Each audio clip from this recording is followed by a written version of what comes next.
How's it going, everybody, and welcome to another video on intermediate React, or how to write production grade React applications. So this course is taught by Brian Holt, a software engineer that has previously worked at Netflix, Reddit, Microsoft, Snowflakes, and now he's the current VP of product at SQLite Cloud. So, the idea of this course, okay, is to learn these advanced techniques and tools that allow us to build this production-ready React app. Techniques like code splitting and server-side rendering, testing, as well as transitions, and tools like Tailwind, TypeScript, and Redux, which is what it's all about in today's video. So this course is organized here like that. So when we look at the hooks in depth, which is our very useful and specific use case for Facebook, such as use reducer, use ref, use layout, use ID, use callback, use memo, okay? And then tailwinds, what is this? What is the anatomy of tailwinds? How can we start using tailwinds? How can we extend tailwind? How can we define a layout using that? The advanced React performance, code splitting. What is the value proposition of code splitting? What is you want to achieve? How it does that?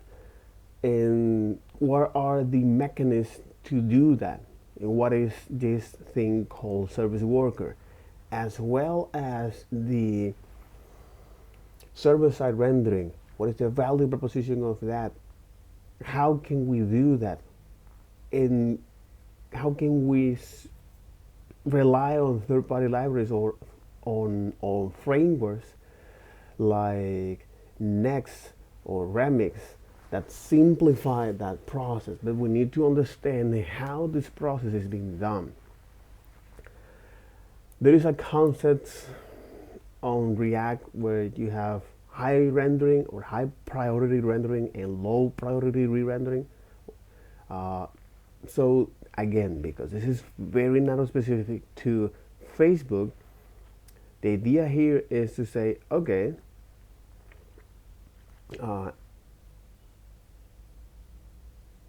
so far we have looked at that everything or anytime we define is a React component, whether it's a class or a functional approach, they all have high priority. So with these two functions or these custom hooks like use defer value and use use defer value and use transition. So with use transition, you tell to React, hey, I want you to prepare because we're about to load something heavier, okay?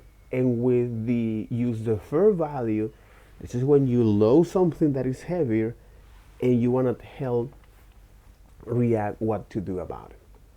So again, because Facebook has all of these islands of teams where they take care of each one of those UI components. They call this UI island for the newsfeed, the posting, the ads. So anytime that they use, so they wants to now provide a smooth user experience as possible. So if there any delay or perceived delay on the user interface, it translates into, especially if it is on seconds, it can translate into millions. And if you have that kind of problems, well, I would like you to invite me to work with you and send me a check. All right. Then we look at TypeScript. So how you can start to migrate your GSS file to TSX file. What is the value proposition of TypeScript briefly, okay? Especially when you are working using your terminal, which is providing you this live coding documentation about the intent when you have sorry, about the intent that you have when you wrote that code or when someone else wrote that code, which is great and powerful. We look at the anatomy of TypeScript. How can we start use TypeScript? The configuration file. What is the anatomy of the configuration file? How you can start now to notify your linter ESLint to, hey, I would like you to help me here with TypeScript. I would like you to now correct is the style with, or this TypeScript style. Help me here with provide is the proper TypeScript style from the recommended standard. Also, I want you to import TypeScript files, as well as to help me to that, or adding a parser, which is, hey, this is how you understand TypeScript file. And then we started to look at when is a good starting point to migrate your React components or your JSX to TSX. React Leaf or Leaf React components might be a good way to start with. So for example, your models, that's good.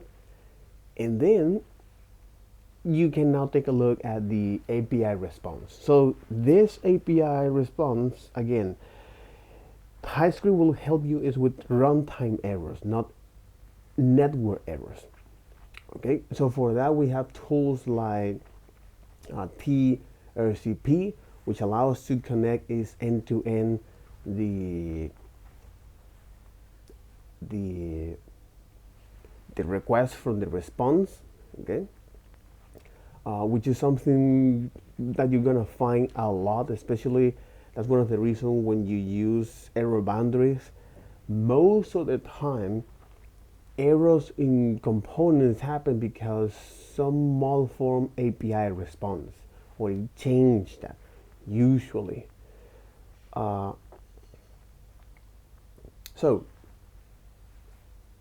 as you move on and started to migrate to TypeScript, from 10 to 60%, and according to Brian Holt, and also based on my own experience, is misery. Why? Because you don't know that if the TypeScript is telling you TypeScript error, or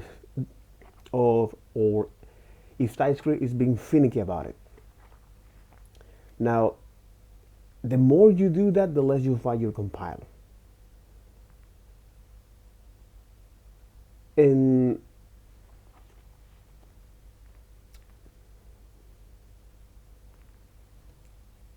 once you pass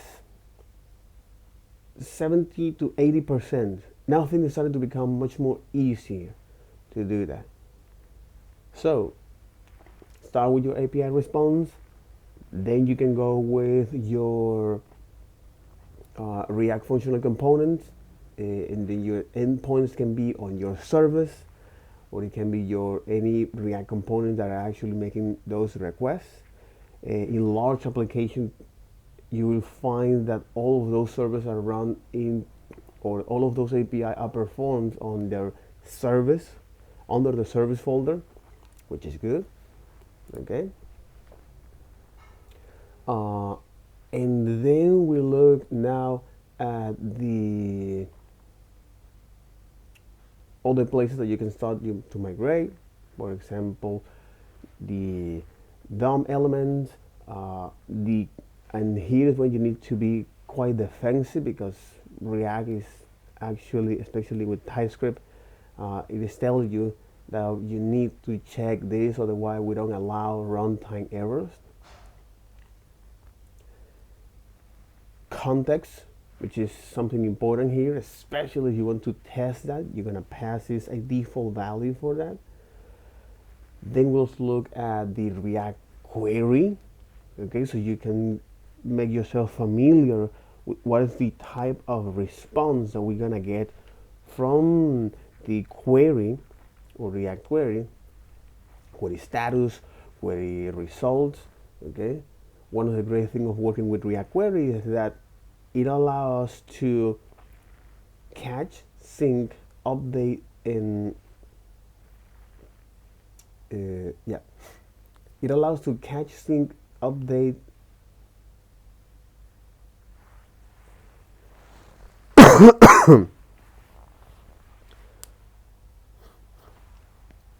and synchronize server state.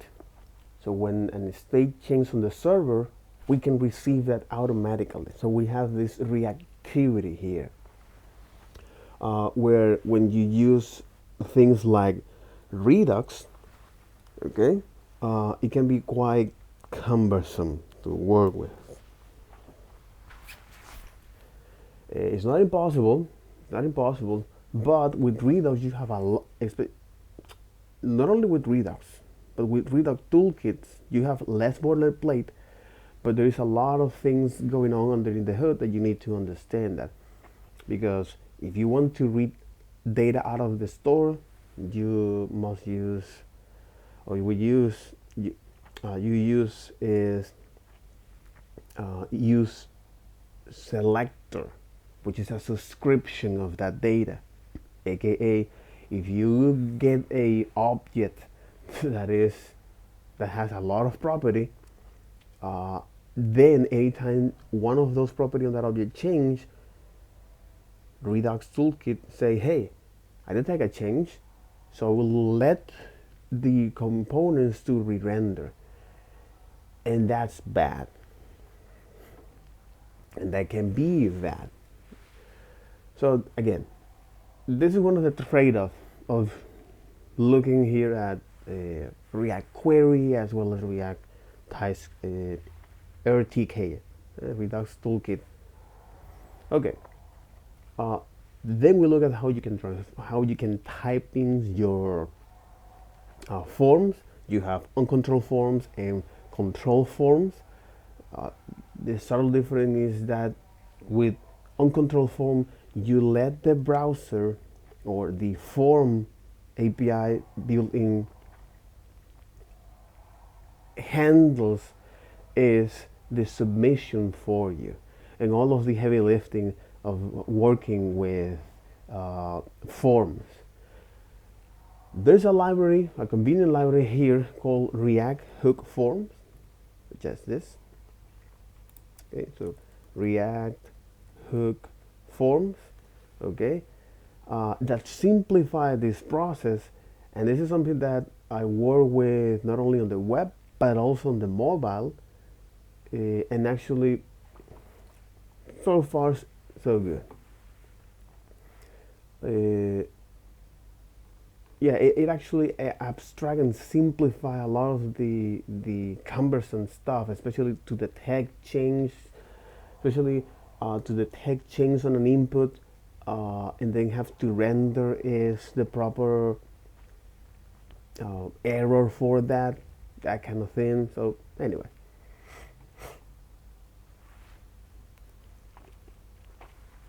the thing here is that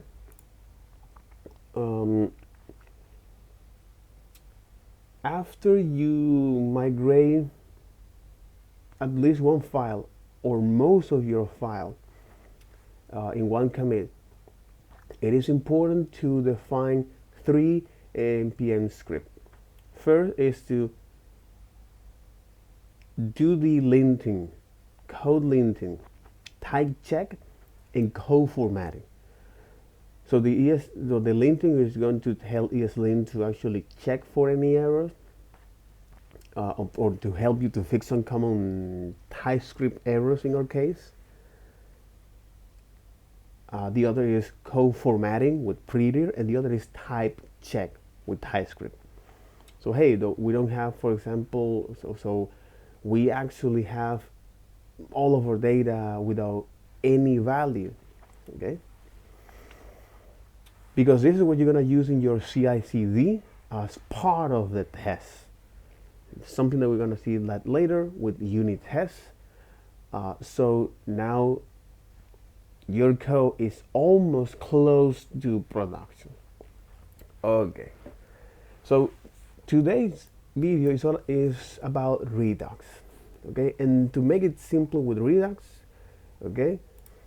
So, because if you remember context, or if you are not familiar with context, the way how do we store app level state, okay?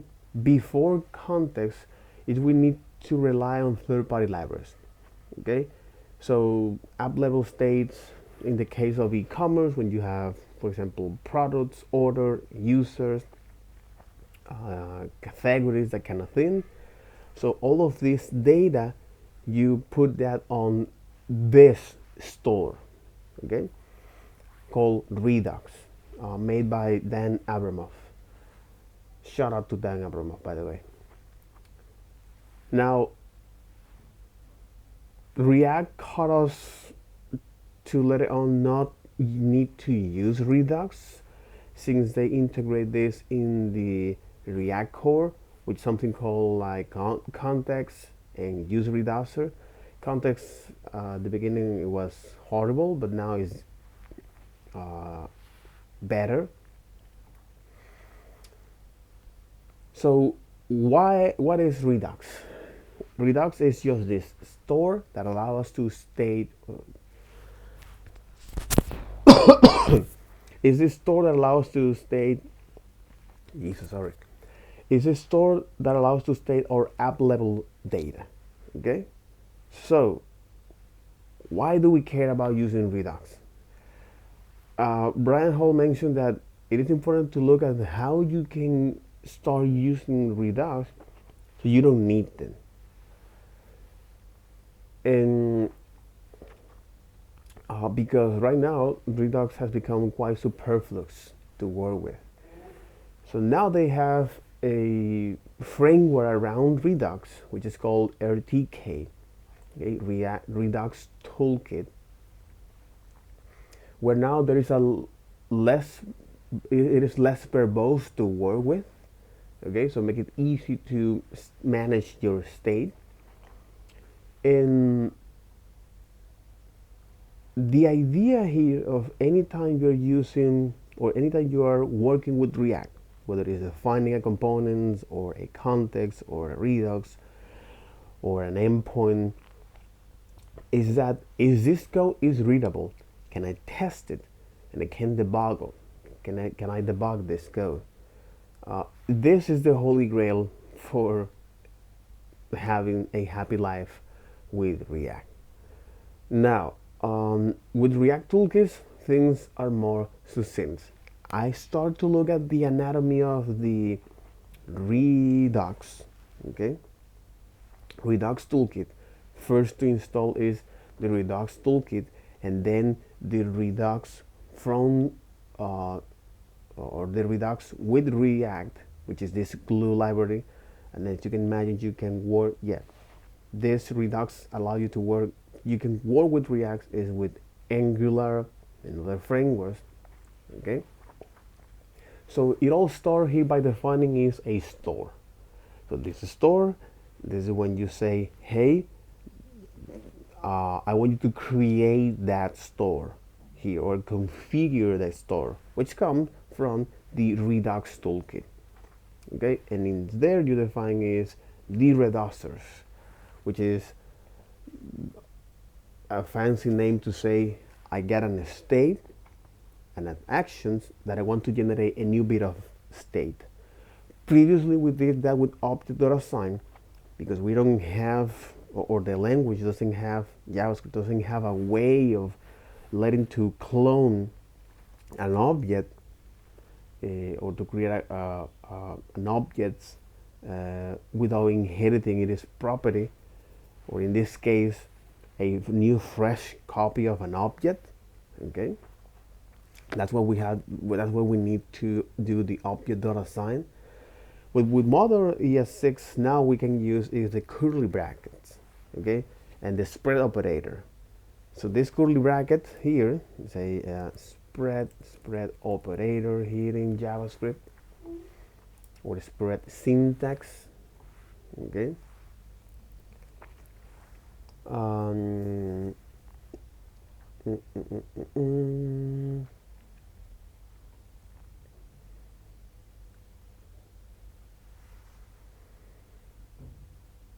So here exactly with object literals like this.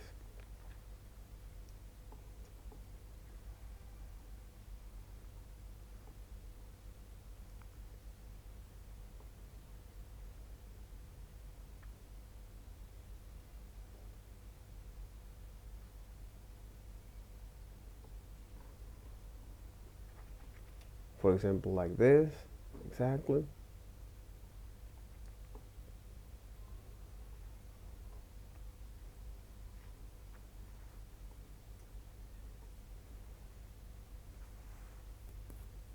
So the idea here is that by looking at this spread operator and defining is an object here, okay, and defining is an object, here's how we can now from ex6 to create a new object with the previous state and then the state that changed or based on this action. No. So now this is the first configuration that we need to do. Hey, we need to tell Redux this is our store, and this is when we're going to now later on add some slice, which is a constant here from Redux. When you have this bundle of states and reducers, you want to add that on.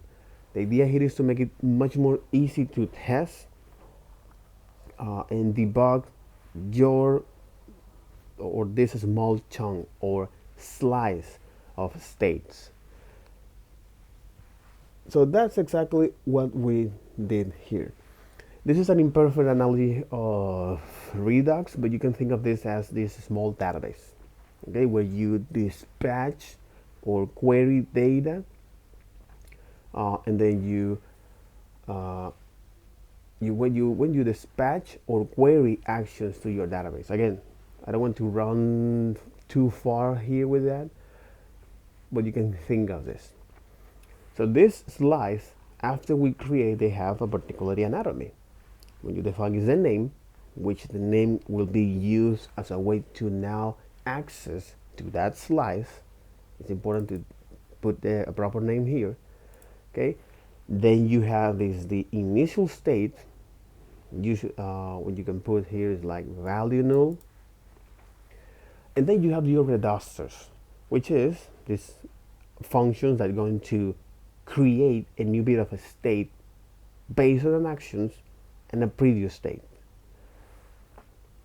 So in here is when you can define is, hey, I want you to now this collection of elements, reorder them in a particular fashion. So give me that in alphabetic order, or give me is the difference of these two subsets by using this reduce function, or perhaps putting here is the uppercase like so, or I want you to now to perform some piping. I want to piping function here, and then this is a particular pattern that you must use in the case of defining your slice. First is when you return as const from the actions is this name of your reducers.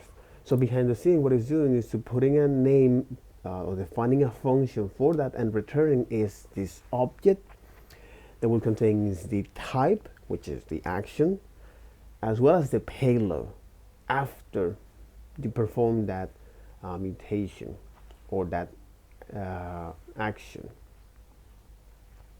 And then our reducers here.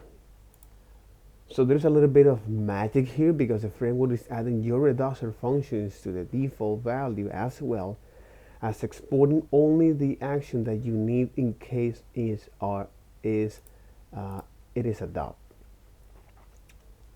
Here we are following this documentation for that.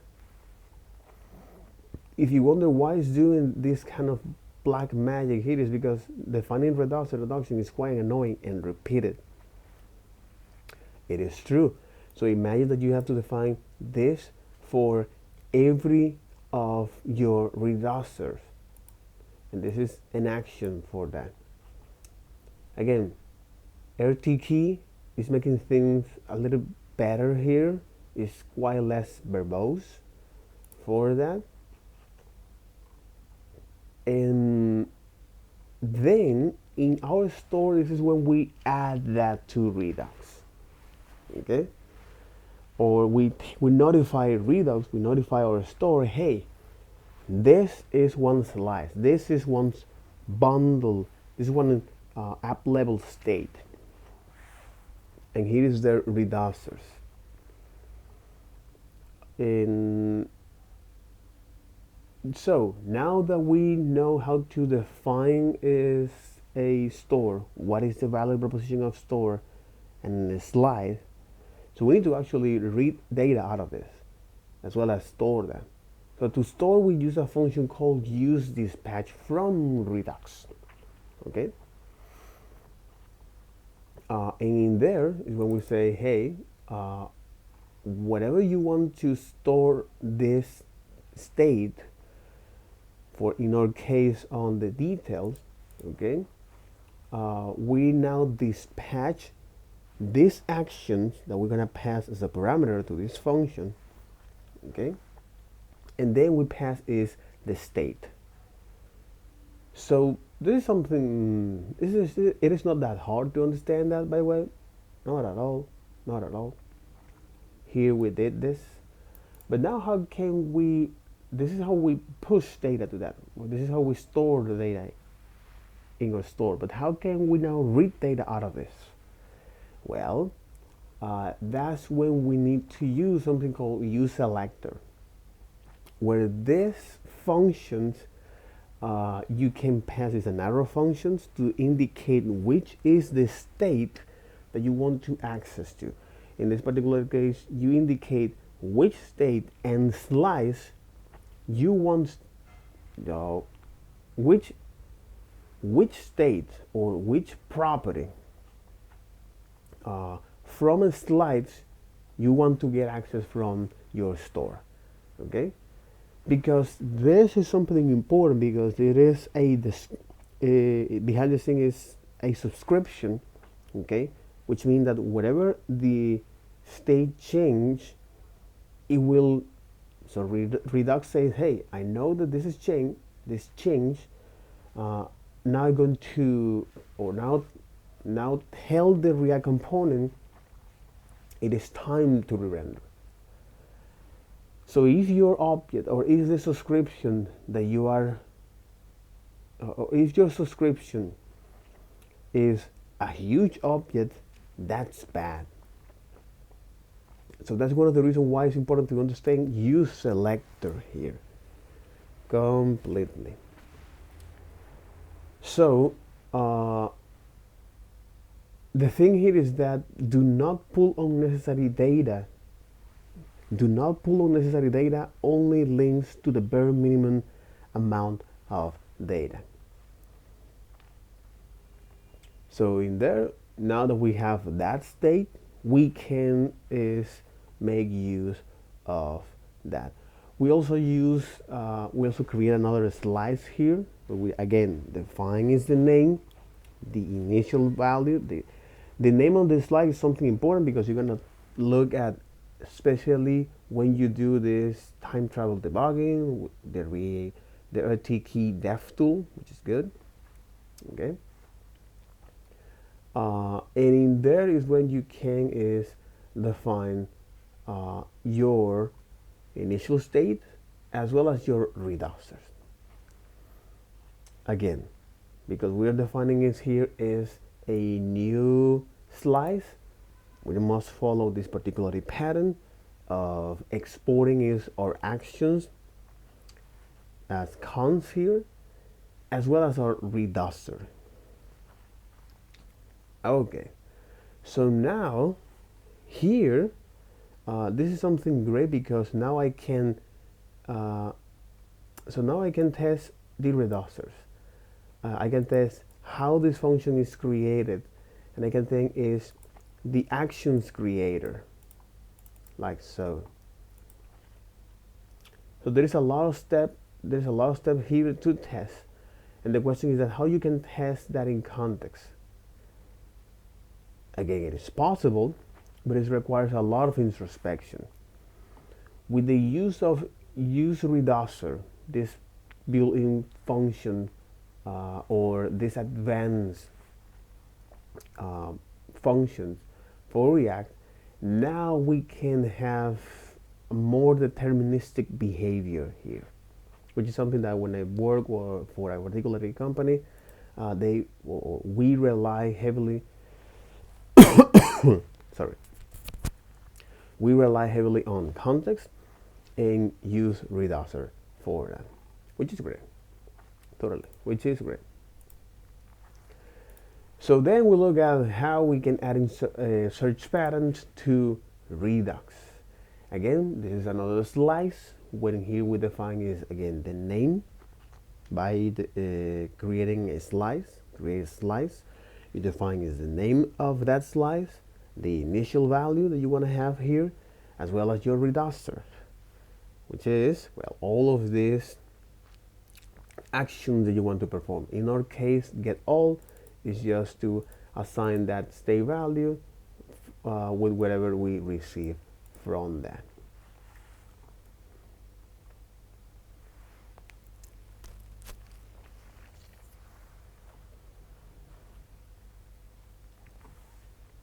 Okay, so if we want to now set the, remember, if we want to store the value, we use reducer, and then we pass is the reducer function as well as the state.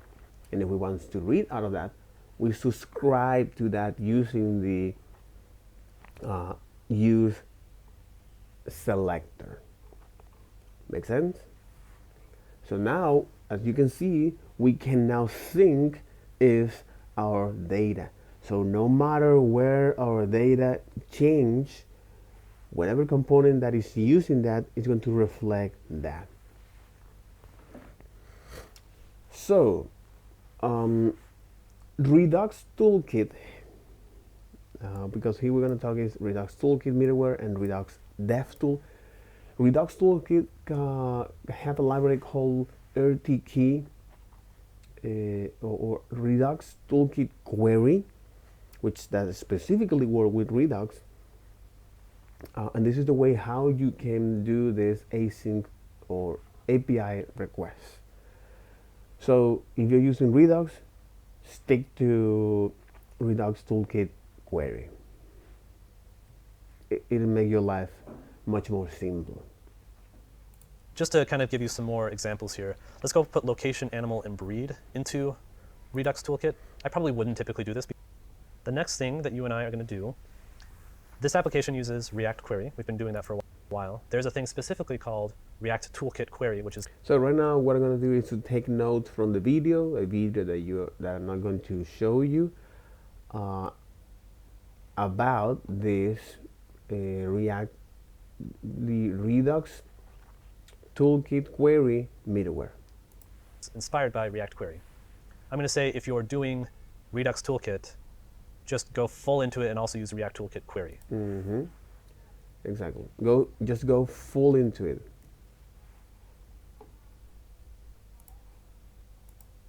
Exactly. If you're using Redux Toolkit, just go fully into Redux Toolkit Query.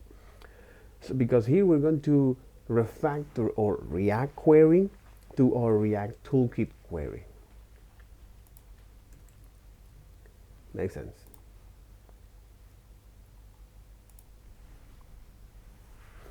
So we're going to refactor our React Toolkit to, React Query to Redux Toolkit Query. So first things first, let's make a new file here and call it pet API service.js. Here you're going to import create API and fetch base query from Redux Toolkit. You're going to export const pet API is assigned create API. You have to give it a reducer path. We're just going to call it pet API. It uses all these names internally so that I can keep track of things and like cache them correctly. Mm-hmm. And here, so here we are going to create is so here we're going to create is a service for that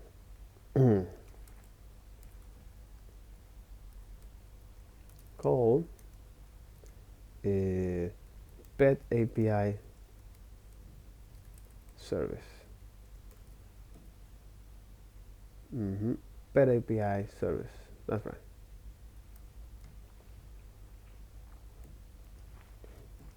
So that's exactly what we're gonna do. As you do this, pet API service.js, and okay, it's already exists. That's great. Pet API service. Okay, and here, so follow me along. Please follow me. All right, and here's what we started to create is our service, which is where we're going to hit, to which endpoint we're going to hit. I would like to take a look at this RTK query. Okay, exactly. RTK query. RTK query is and what problem it solves. What API are included into your query? Basic RTK query uses.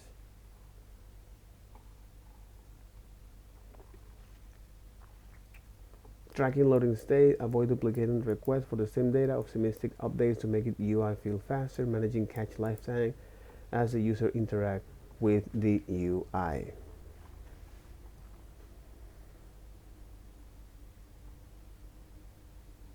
And create a sync thunk.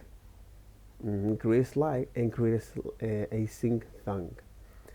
APIs, because Redux Toolkit is UI agnostic, RTK query functionality can be used with any UI layer. Exactly. So API endpoints are defined ahead of time, including how to generate query patterns for augment and transform response for caching. RTK query can also generate React hooks that encapsulate the entire data fetching process, provide data and is loading fields to components. Can also generate React hooks that encapsulate the entire data fetching process. That's exactly what it's doing. So it encapsulates that. Again, abstraction is the enemy of good maintainable code. So as long as you know that, that'll be good. And manage the lifestyle of cache data as component mount and unmount. The RTK query provides cache entry life cycles. And here is where we things started to get complicated here. It's starting to add in more complexity. And again, it is important to understand how do we get here. So once you understand how do we get here, you then will embrace complexity.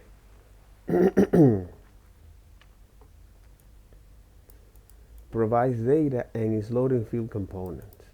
And manage the lifestyle of cache data as component mount and unmount.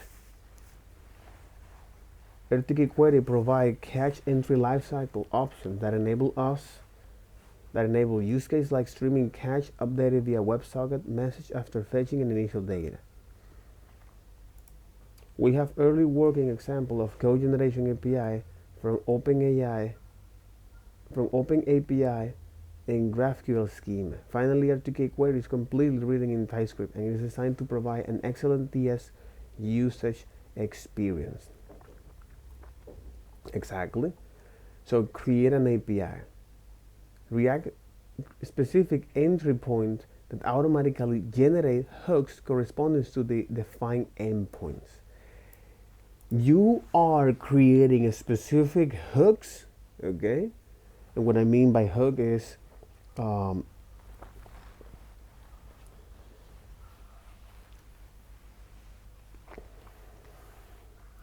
links that whenever it change, you'll get the automatically the updated version of it. So we got Redux, Toolkit, and Query, and here React specific entry point that automatically generates hooks. That's one of the reasons here. Redux Toolkit. Of course, that won't work.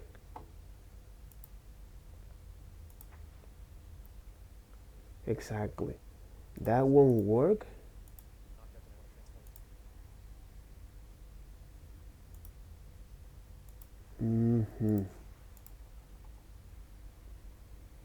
Exactly, that won't work because you must use is React. Because remember, since RTK is an agnostic tool, it's an agnostic UI tool, which means that you can use with Angular or any other framework.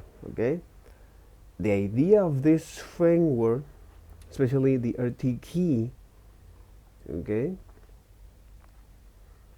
is to make data fetching and catching tool easy for us.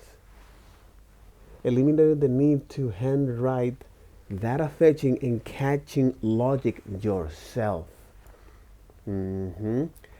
Okay, so the abstract is the data fetching and catching logic. RTK Query is an optional add-on included in the Redux Toolkit package, and it is functionality that is built on top of the others APIs in Redux Toolkit.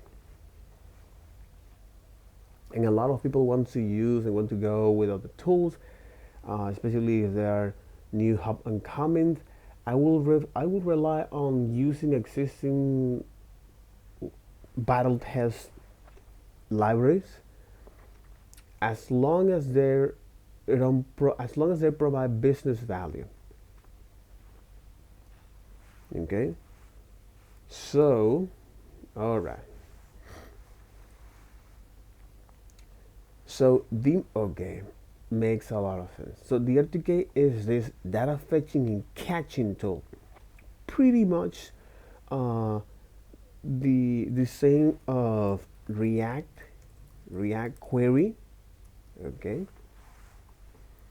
from 10 stack, pretty much from React Query, right? But it makes fetching, catching, synchronizing, and updating the server state in your application a breeze, where you have only focus with data fetching and catching. Okay, you can all okay. It means that now React Query is focusing on also the server side rendering. So what happened when the state changes on the server? Okay, again, because we have now these two particularly approach when building application: client side rendering, server side rendering. So this library is for the data fetching and catching. Okay. Web applications normally need to fetch data from a server in order to display this. We usually do that with use effect. Okay, that is for any side effect you want to perform. You rely on use effect, API requests most of the time, DOM operations, transitions, reading the local database, or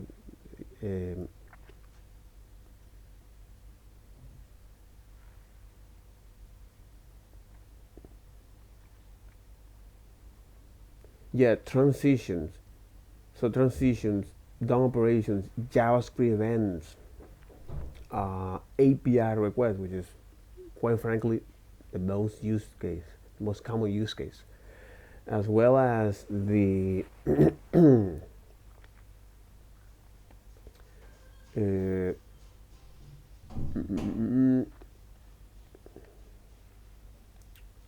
reading the local storage, reading or writing the local storage. So this is what use effect was designed for. Okay, so because it's quite lengthy and verbose to actually define your API's requests using hooks, because now you have to create your own custom hooks, perform the network operation using fetch or Ajax. Okay, but luckily for us now, a lot of so modern browsers now support is fetch, where you can specify exactly is the URL or the resource you want to fetch or change. Okay, so back in the old days we used something called like Ajax requests. Okay, this a asynchronous JavaScript XML, but it also works with JSON. But again, as I mentioned before, luckily for us, now we can use this fetch API that also works on the server. So now we have a unified API for fetching data, for making these network operations, or in this case, the HTTP communications. Okay. So just to make a quick recap here, the way how these two computers communicate is through the OSI model. Why? Because very smart people realize that how different computers with different software, hardware, peripherals can communicate each other's. So you have mainframes or supercomputers, mini computers, desktop, Mac, Windows, Linux, uh, iOS or Mac. So how all of this diversity in the industry or in this computation system, how they can communicate each other through the OSI model. When you start with the applications, the system, you start the application, the system, then you have is the transport layer. So you use, for example, Wireshark to inspect what's going on in the network. It actually is very helpful. It's a very helpful tool for detect what went wrong. Is on the server side or is on the network. So we have the transfer, then we have is the data link and the physical. So I just want to make a quick recap here of the OSI model here.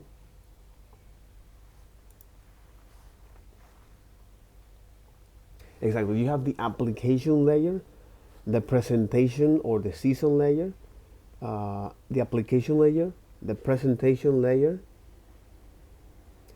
the season, the transport layer, then the network layer, the data link layer, and the physical layer. So I mentioned that is just because it is quite refreshing to recap this fundamental, especially at which of this stack you are working on. Because as a server guys, we work from the transport layer and above. What you have is season, presentation, and application. And then you have network people and network fellas that works behind that, which is the network layer, data link, and physical. Okay, so in my particular case, I work at this layer, the top layer here. Okay, so in any case, but the idea of describing that is, since when you use effect to define is your, or when you want to fetch resource using the fetch API, which is a simplified API locally for us that works on the browser and on the server. Okay, then you have to define is the logic there, Okay, uh, you can also use Axios for that as a way to fetch that data and to make it backward compatible. You need to define certain logic to check if the data that you fetch is actually good. If it is, great. Now return that data from the hook to the application or to the component that you want to use. And because of this, and Brian Hall mentioned that, so if you want to have a happy life as a React developer, you want is to avoid to use effect as much as possible. If you can, try to containerize and to isolate your use effect or your custom hooks in their own files. So, because of this process is quite lengthy and verbose, okay, we rely on tools like React Query to say, hey, here is the key, okay, here is a key, here is a URL, here is a refetch method. This is from React Query, but with Redux Toolkit, okay. Yeah, but with React Toolkits, the thing here is we only take care of the data fetching and catching. This RTK query, for sure, only guarantee is data fetching and catching, which is good for that particular use case. Let's say client-side rendering. But for server-side rendering, React Query now stand out here and say, hey, I am a more convenient candidate because I don't have a lot of boilerplates that Redux actually allow you to, or you need to write, or it doesn't. So with Redux, you have a lot of boilerplate code that you need to go and write for. Okay, RTK make things less verbose, but again, the thing is that there is no one over the another. Each one of them has their pros and cons, especially for large code bases that they already use Redux. Go with RTK Query. But if you're not, or if you plan to move to more built-in React core applications, then you would like to use is React Query for that. So, okay.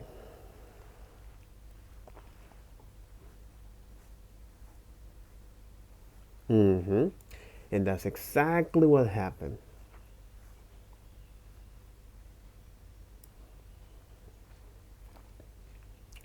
So, TankStack or React Query, unlike React Query, unlike RTK Query, it handles the data fetching and catching pretty much like RTK, but when it comes to actually updating and sync with the server state, those libraries, those state management don't provide that solution, or it's not quite, it's quite messy, the solution. Because this is because the server state is totally different. For a starter, server state is persistent remotely in a location you may not control or own. It requires a synchronous API for fetching and updating. Implies shared ownership and can change by other without your knowledge. And can potentially become out of date if your application in your application if you're not careful. Once you grasp the nature of server state in your application, even more challenge will arise. For example, catching, dedumping multiple requests on the same data into a single request, updating out of data in the background, knowing when data is updated. Exactly, this is part of the syncing, say, updated data in the background, knowing when is outdated, reflecting update to data as quickly as soon as possible, performing optimizations like pagination and lazy loading, managing memory and garbage collector of the server state, memoizing query results with structural sharing.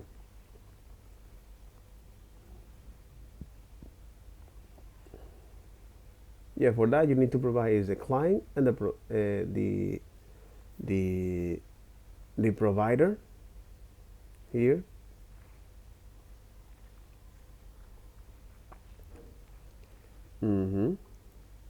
Exactly. And this is, here's a key, here's a URL, here's a refetch method. This is exactly what you're telling here to use query. Okay, okay. So now let's talk about Redux or RTK Query, which to me it seems to, quite frankly, here. Again, both applications solve different problems. So Redux RTK Query solve is the data fetching and catching, but when it comes to now handle server side states, okay, this is when things became quite complicated, because all you need is to know when the data is updated, update the data, update the update data. Exactly, you need to know is when the data is updated. You need to know exactly. You need to know when the data is outdated, outdated data in the background. Do that as fast as possible. Managing memory and garbage collection on the server state, memoizing query results with structural sharing, which is this. So catching, possibly the hardest thing to do in programming, and the doubling. So there's no new challenge that come up here because we have now this particular approach or this model here, the client side and the renders and the server side rendering. Okay, that's one of the reasons why we are looking today at this. So here from their docs they say, hey, I want you to now import from Redux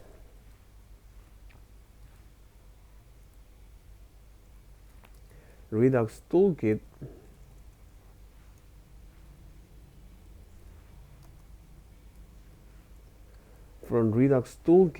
here the query, but with React, because here you are now, so here this is giving you custom hooks. Okay, these are giving you this generate hooks corresponding to the defined endpoints. Create API, and there's something important here. We are receiving, or here we're getting custom hooks, React specific entry points that automatically generate hooks corresponding for up. Okay, so here we are getting React hooks.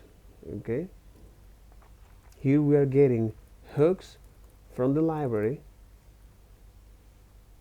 to define, exactly, here we are getting hooks from the library to define our, or here we're getting hooks from the library from here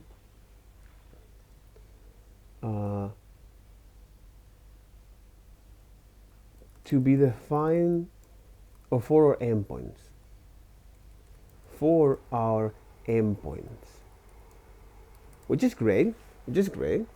Okay, but again, we are getting is this, but it's because it's from the Redux Toolkit Query React. This RTK Query. Here we say is, hey, this is now the pet service. Pet service is how you can create this. The pet service here, or the Pokemon API, okay, or the pet API, exactly. Again, this is all following is the recommendation from there, okay. Pet API, you say create API here from that, and this is when you define is the reducer path, which is used for internal. This is used for internal. This is used for. This is for internal use. This must be the same name as this pet API. You can pretty much here say that this is what this is going to be used internally. Okay. Yeah. Let me actually define this. Okay.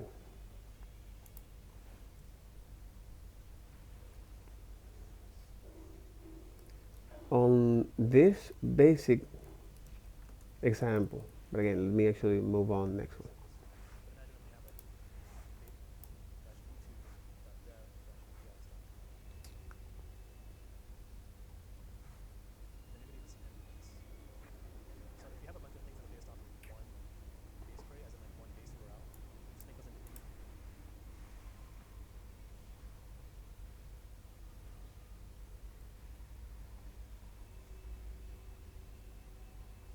Lo maté, mierda.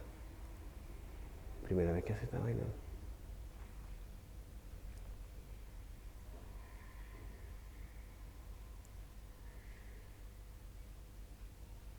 Individual endpoints. And then if you have two different APIs that you're calling, you'll make another service. .dev-apis.com. And then you're going to give it some endpoints. So if you have a bunch of things that are based off of one. So here we can also define is not only the Redux path that is using internally actually to keep track is when this change, okay, the reducer path. Yeah, the reducer path. The other is the base query. Base query, which is fetch base query from here. Okay. In this object, you're going to define is the base URL, prepare headers. Okay.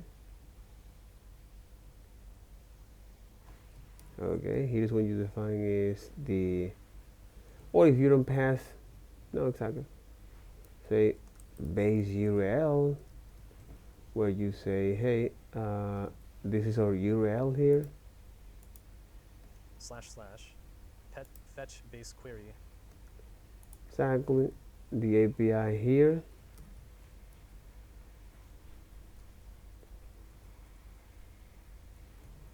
You can also define there is base URL is going to be the / pets-v2.dev-apis.com. the API headers as well. And then you're going to give it some endpoints. So if you have a bunch of things that are based off of one base query, as in like one base URL, you just make those into individual endpoints. And then if you have two different APIs that you're calling, you'll make another service, right? So in this particular case, we only have one service, one base URL here, so we're just going to have one service. But imagine if we have like our API endpoint and we also have the Spotify endpoint, right? We would have two different API services that we would create.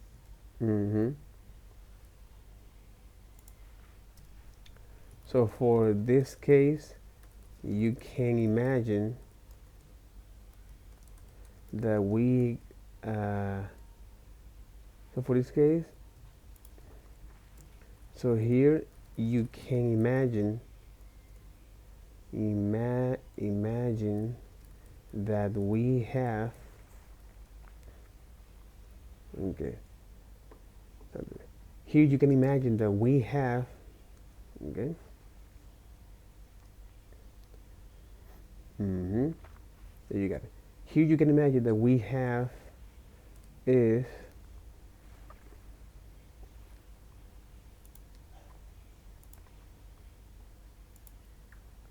yep, here you can imagine that we have, that we can have several, okay, here you can imagine that we can have, imagine, here you can imagine that we can have several servers to point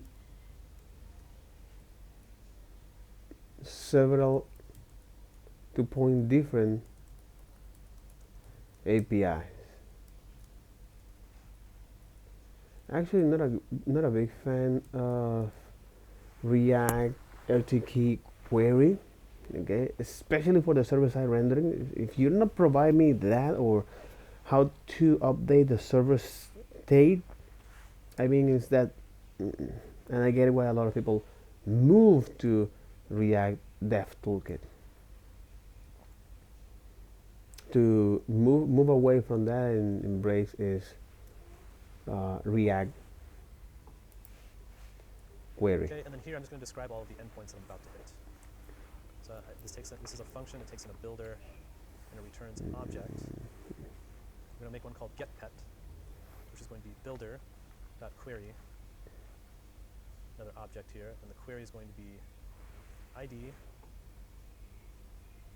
it returns an object. URL pets, right? Because it's the name of like the actual like path to the pet API, that is, and the params. It just takes in the ID. So just to be super clear of what's happening here, if I call the getPet API, it's going to go to this base URL slash whatever the hell is here, pets, with the query string of the ID. ID equals ID. Little indirection there. I know this is pretty dense, but that's what's happening here. So for example, here you define your endpoint here. Okay, where here you say this is another function that's going to receive is the builder,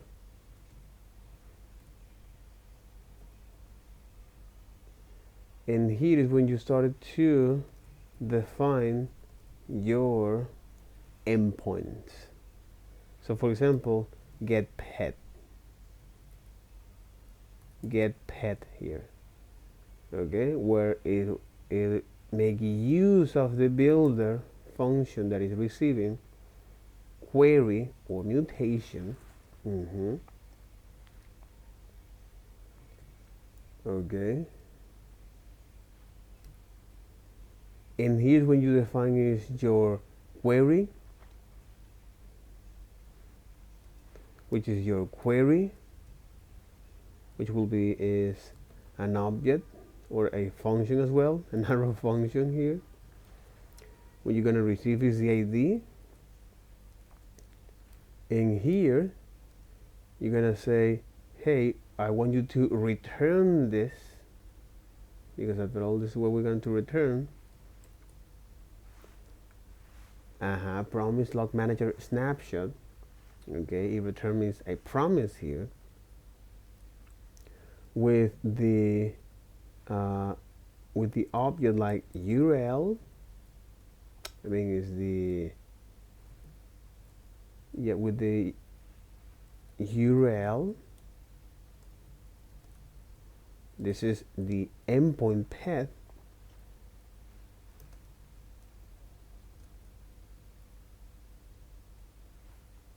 All I want to store and use is the response.pets0. And the patterns here.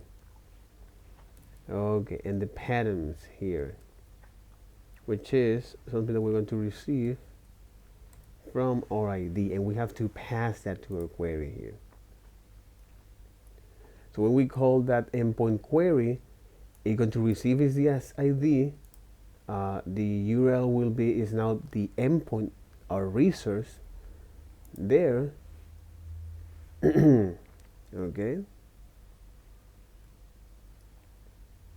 And then once that is done, once that promise is resolved, transform response.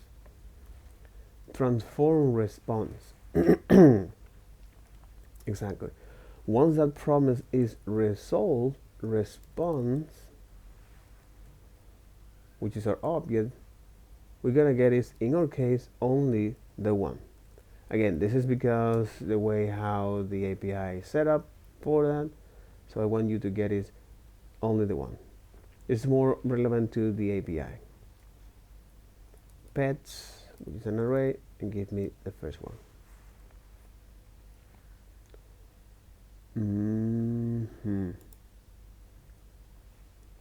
Okay, this is how this is all of this. This is a recipe that you tell to create API. Hey, this is the name of the reducer path to identify that where this thing is going on. Okay, which service is actually triggering this change, because after all, create API with Query React is giving us hooks for our endpoints. It's giving us hooks for our endpoints. And this is what you're going to pass. This is the recipe that you need to provide to the Create API. Okay. The reducer path, the reducer path, the base query, where you're gonna say, hey, this is the service we want to hit. Okay. As well as the endpoints. And here we're getting hooks from the lib for our endpoints. That's exactly what's going on here. Define a service using a base URL and expected endpoints, like this. This query explore hooks for usage in functional components, which are auto-generated based on defined endpoint. This is, then I say, what the fuck? This is the what the fuck. As you can see here, is generating these custom hooks exactly per endpoint, exactly per endpoint for that. And this is also that is auto-generated by so this is also auto-generated by them. Okay, which means that we need to export here is becomes our use as a custom hooks, because after all, this library is giving us is this library is giving us hooks, or this library is generate hooks for our endpoints, which is in our case use get pet for that. Use get pet here, which comes from the pet API, and this is what we're going to export that. Okay, export pet. Oh yeah, Redux Toolkit / query / React. All right, this one was weird to me as well. Where the hell does use get pet query come from? It's generated by this create API method.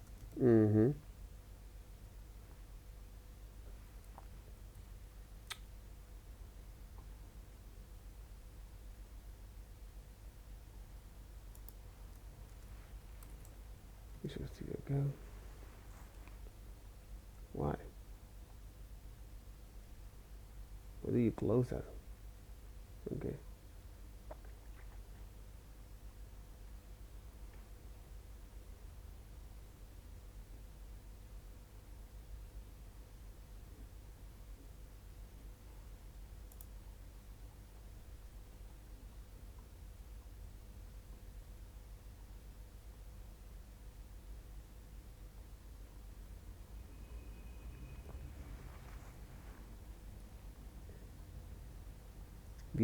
VS Code self-host test provider.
Mm.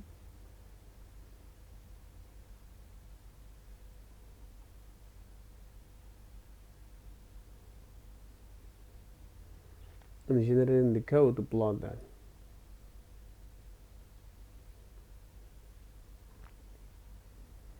Okay, that's interesting.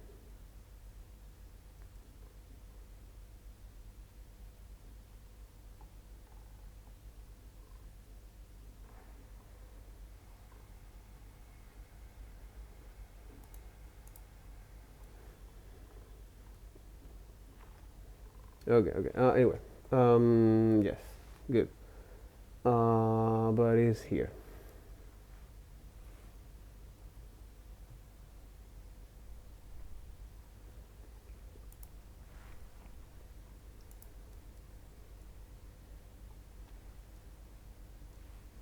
Mm-hmm. That's quite interesting, my friend. Because here, there's a lot of going on here, by the way.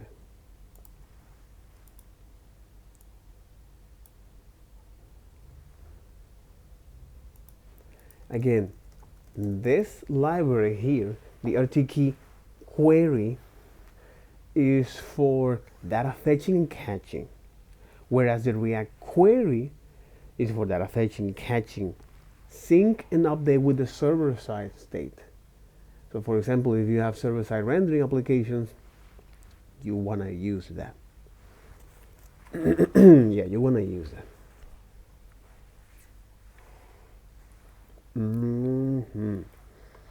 That makes a lot of sense. So since create API from Redux Toolkit, yeah, from Redux Toolkit, which is an extension, query React, it generates hooks for our endpoints. Right. So it takes the name of my query here, which is getPet, and then it puts use on the front because this is a hook, right? Which is a hook, exactly. It puts whatever you called this.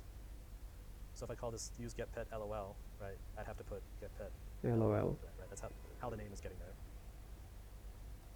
And then, but with query. Okay. But with query. Interesting. But with query. That ends with query. Exactly. That's how it's been done here. Okay, makes a lot of sense.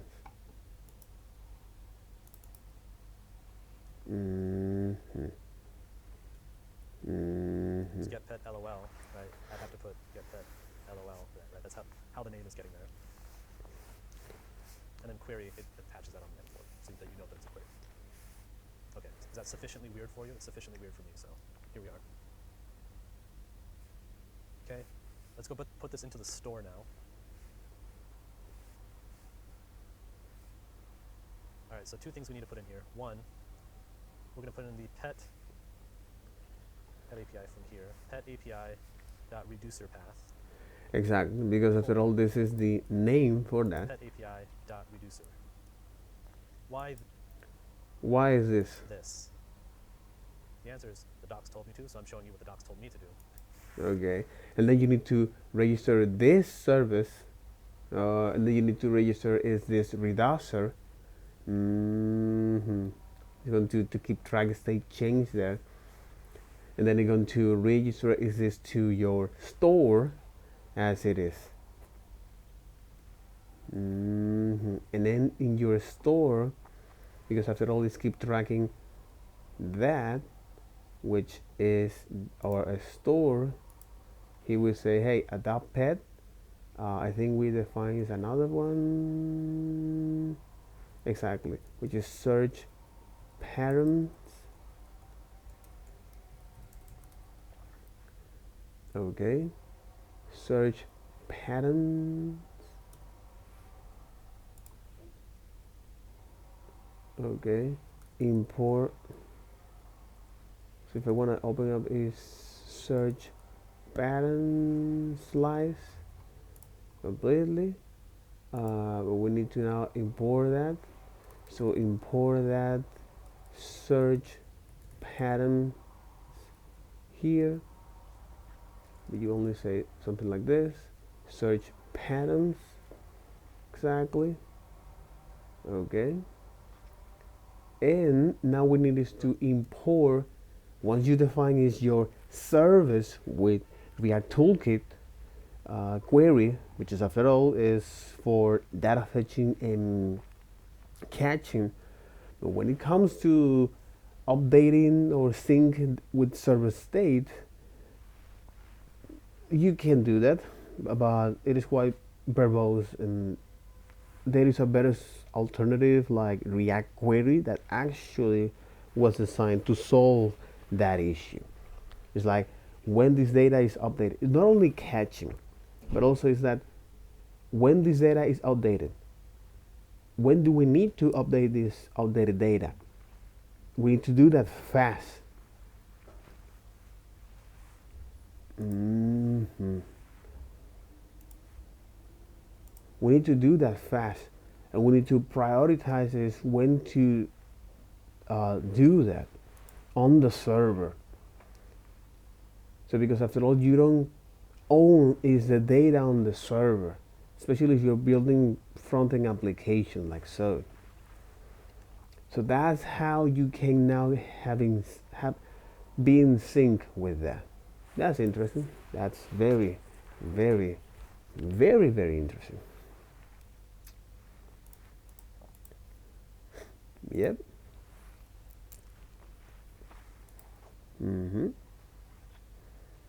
So adopt the pet, search patterns, and then this is when we say, hey, I want you to now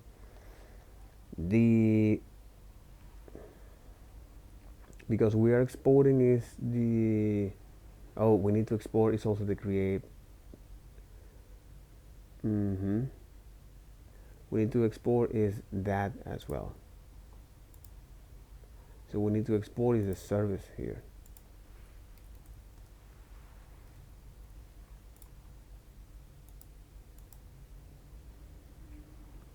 We need to export is the service here, which is pet API. Okay, and then in our store is when we say, hey, we need to import is now the service API, which is pet API. Thanks for doing that, and we need to do that like so. Dot reducer path, followed by the pet API dot reducer. Why is this? As you can imagine here, so this store, what is keep tracking is having a table here of keep tracking of the key value pair, which is, hey, this is the name of the slice or reducer path in the case of the query that I need to map to these functions. So this is exactly what it's doing is this. What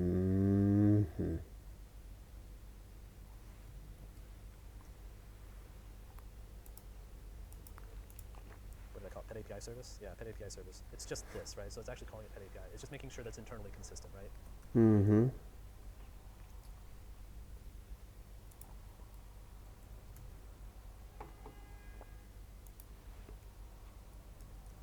So in our endpoint, so in our API, so in our store,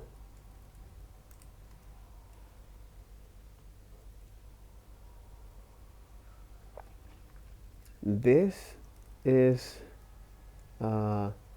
the pet API dot reducer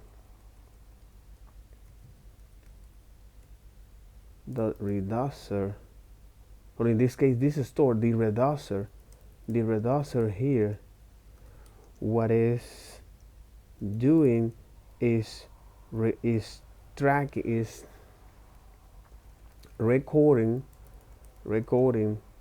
in a hash table. Okay, the reducer here, what it's doing is recording in a hash table, okay, for internal consistency,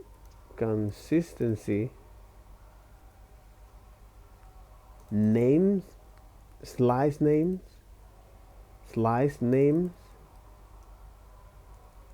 exactly, slice name, and reducer path from services as a way to have this consistency here. Okay, I get it. So this pet So the API story is exactly says, what it's putting in store. In fact, let's just to be incredibly clear, store, and this is pet API service. So we have pet API, we have the reducer path here, right? This is just saying, hey, make sure that whatever this is putting out from here is the same over here. so now it's time to use this. Could you put pet API right here? Yeah, I mean, you could. It's literally exactly what this is, right? But it's nice to have it guaranteed be consistent. Because now if I decide later that, yeah, you know what, I wanted to call this pet API very cool, right? I don't have to go change it in two places. It just changes automatically. Okay, makes sense? One more thing here. This is kind of an optional step. Kind of not. We're going to give it a middleware. I can get rid of this so you can see everything. Middleware, colon, get default middleware. This is going to be a function, and we just want it to return implicitly get default middleware, call that function .concat pet API .middleware. So sort of So what's going on with catching. this? Redux has this concept of what's called a middleware, which is basically I dispatch. Okay.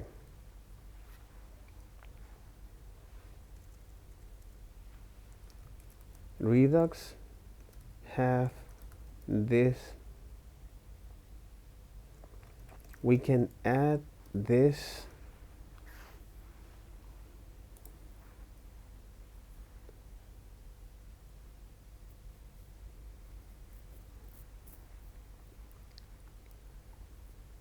and they're gonna get you some hooks auto-generated, or generated by the create API, generated by you, for you. When you have is these custom hooks, data that you can attach.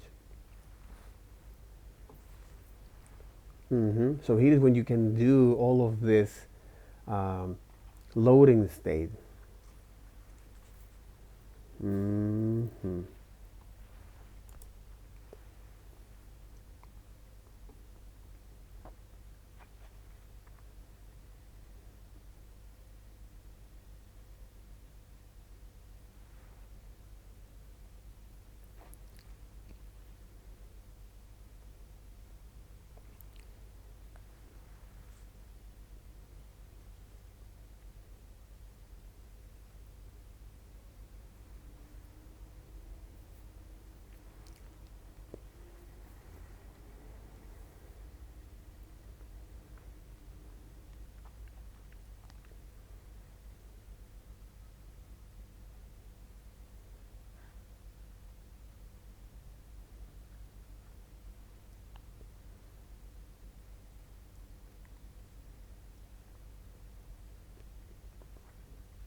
normalized catch. They're doing polling, parallel queries, infinite scrolling, prefetching, retrying.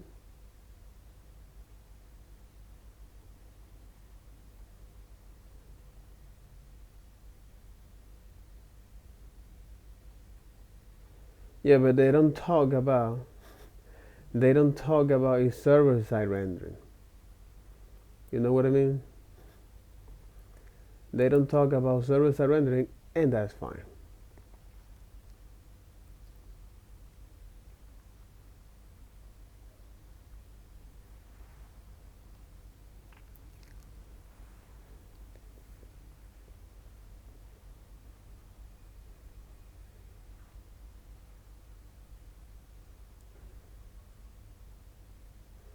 And set up listeners.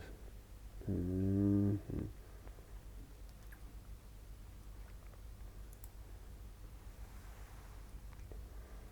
Mm-hmm.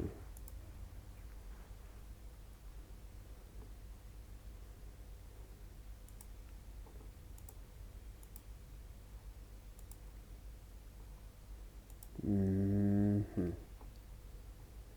Okay, and this is optional here.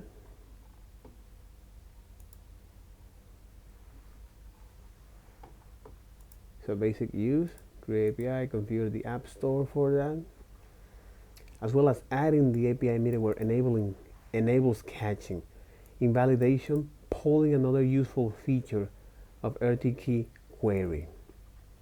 Mm-hmm. So adding a middleware.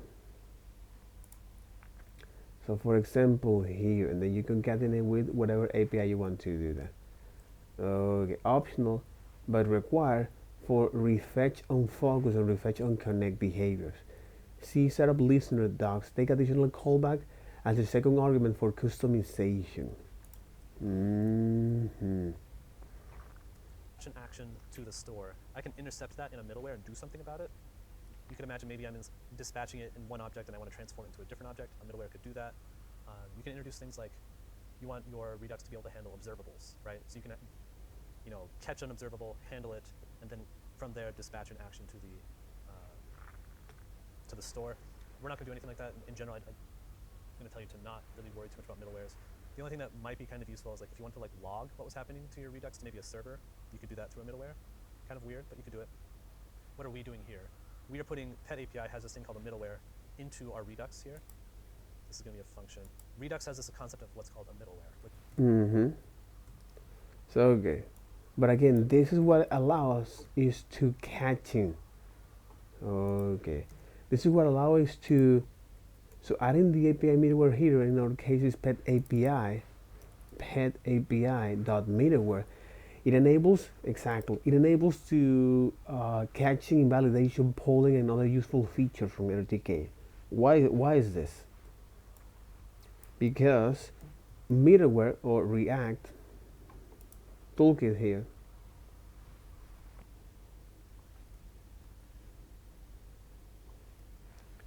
so RTK Query, yeah. So RTK Query has okay. So RTK Query has this concept called middleware, which is essentially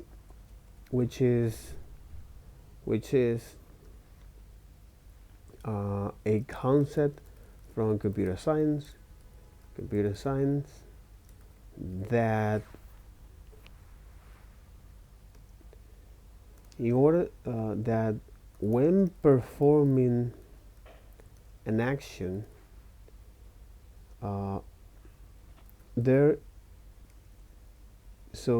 when performing an action, okay, or when doing something, I want you to intercept that first, apply some transformation, and then send to the and then send it to destination. Okay, and this is pretty much what it's doing. And send it to your destination. This is pretty much what it's doing here. It's like, hey, you want to do this action, this A to B here, or in this case, I want to send. No, I want to make it. I want to go out and buy an ice cream. Okay. But before doing that, I want to now. Yeah, but before doing that, I want to know. Yeah, I want to go to this. I want to get an ice cream here. But before doing that, I want to check. In this case, do something. I want to check which is the nearest ice cream store. So this is some previous step or previous things that you can do before moving toward your goal.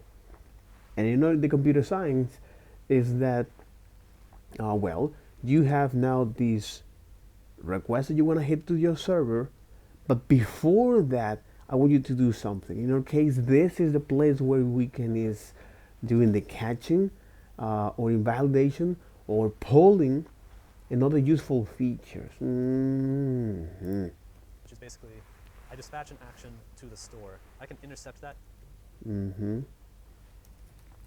So for example, exactly, I dispatch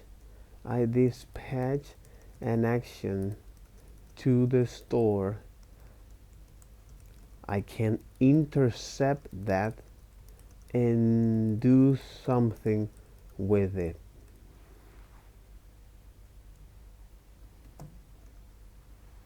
In a middleware and do something about it. You can imagine maybe I'm dispatching it in one object and I want to transform it into a different object. Exactly. For example, passing an object and transform it into a different object. In the case of all observables, a middleware could do that. You can introduce things like you want your Redux to be able to handle observables, right?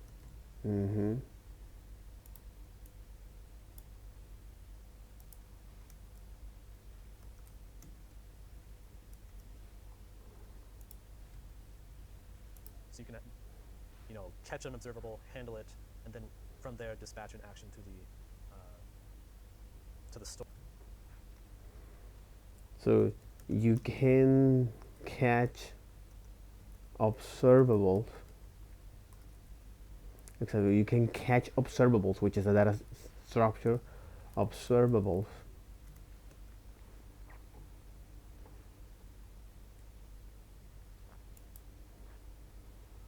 For example, in the case of Angular here, an observable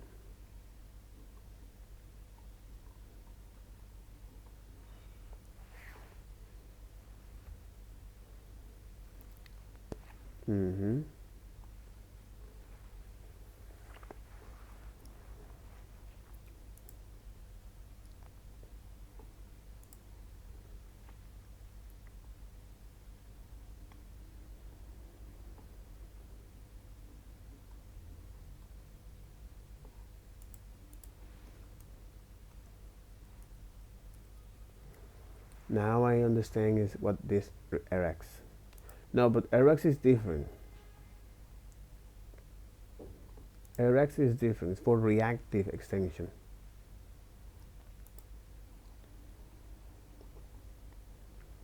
Exactly, for composing asynchronous and event-based programs by using observable sequence. It provides one core type of observables, satellite type observer, scheduler, subjects, and operation inspired by array method like this to allow handling asynchronous event as collections. ReactiveX combines the observer pattern with the iterator pattern, and the observer pattern is that pretty much this is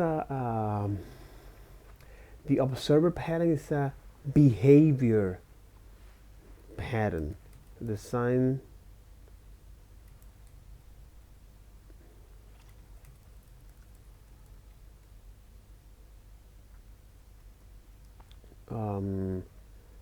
pattern design. It take me to adapter, but it's for behavior patterns. Like so you have the iterator is one of them. The other is the observer, exactly. The observer, which is pretty much like a celebrity. When you subscribe to their Instagram, you know what he's doing, and then you can now observe their events that are meeting. This is a behavior pattern, as well as the iterator here.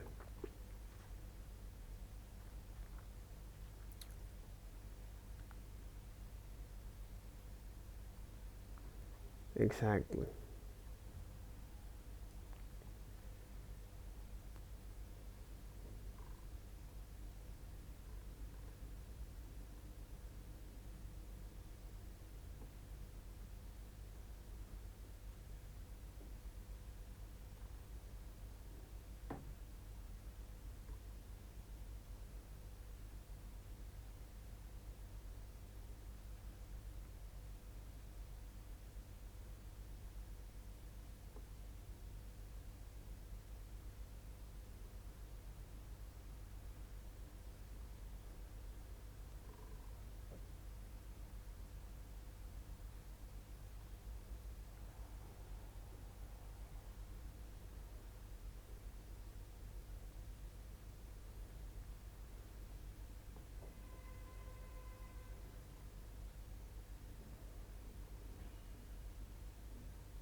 Mm-hmm.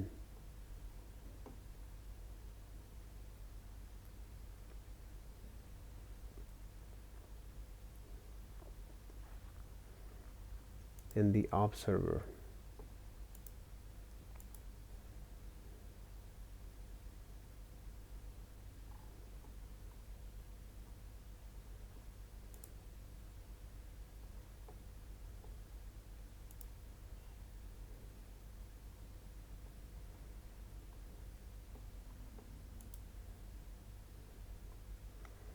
Structural behavior, which is something that we are quite adapt to, adapter and the bridge. And the creational pattern, factory, and the singleton.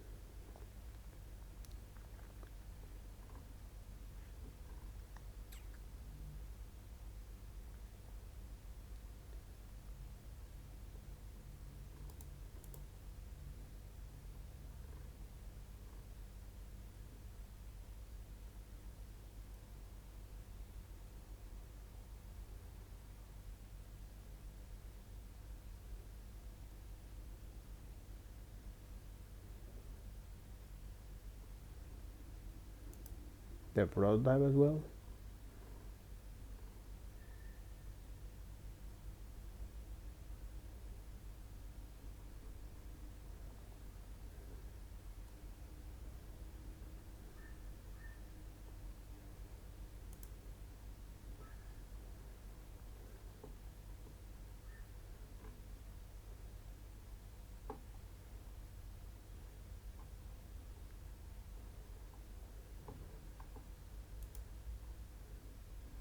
And I think this is done in jQuery. Yeah, they don't overcomplicate things.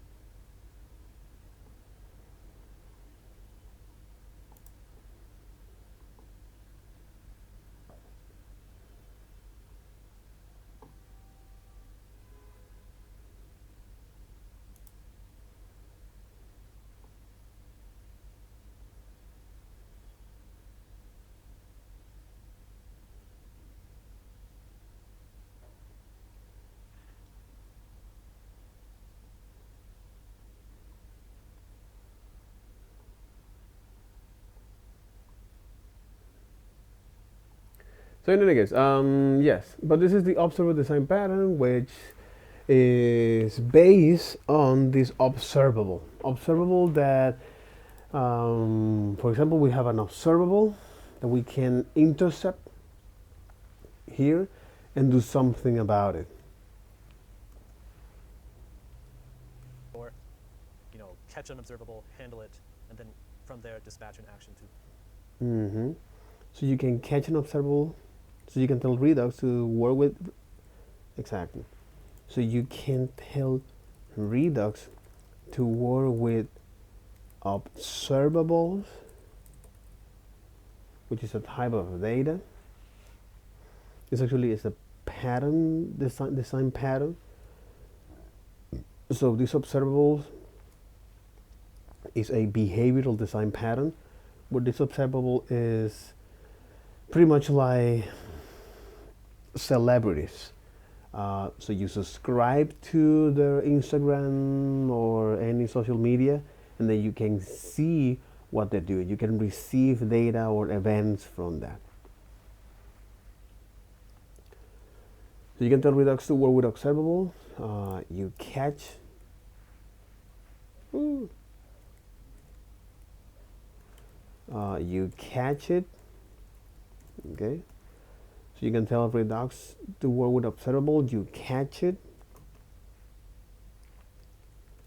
Do something about it, and then dispatch an action to the store, and then dispatch an action to the store. Okay, makes a lot of sense. To the store. We're not going to do anything like that in general. I'm going to tell you to not really worry too much about middlewares. The only thing that might be kind of useful is like if you want to like log what was happening to your Redux to maybe a server, you could do that through a middleware. Okay, one useful, so use case of middleware, I think. Nope.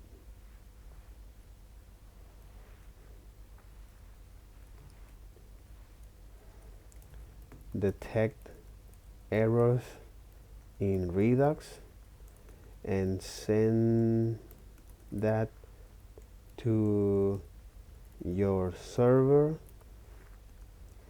or you can say is detect and logs errors in Redux and send that to your server. Kind of weird, but you could do it. What are we doing here? We are putting Pet API has this thing called a middleware into our Redux here. What's cool about that is now it's going to cache everything for us. So you know how React Query was caching everything for us as we were making requests? This is allowing that to happen here with React Toolkit. But you have to put the middleware in here. If I don't put this middleware in here, all of this stuff will work, but I don't think any of the caching will. Actually, I don't think that's true. I think the caching actually still does work, but there's other things like retries. It augments the ability of React Toolkit. Exactly. So this augments the adding the API middleware enable catching, invalidation, polling, another useful story. But in other words, it's augmented the ability to. It augments the ability of React toolkits. Exactly. Middleware augment the ability of RTK Query.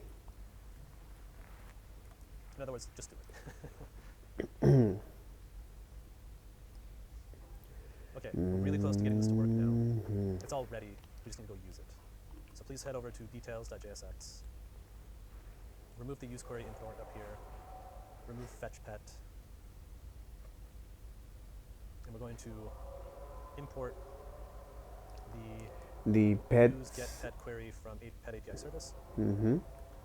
Where now we already have this custom hooks for us. We're going to delete this thing, the results here. And we're just going to say const is loading. Exactly. It's now getting is this data. Equals use get pet query with the ID. Makes a lot of sense.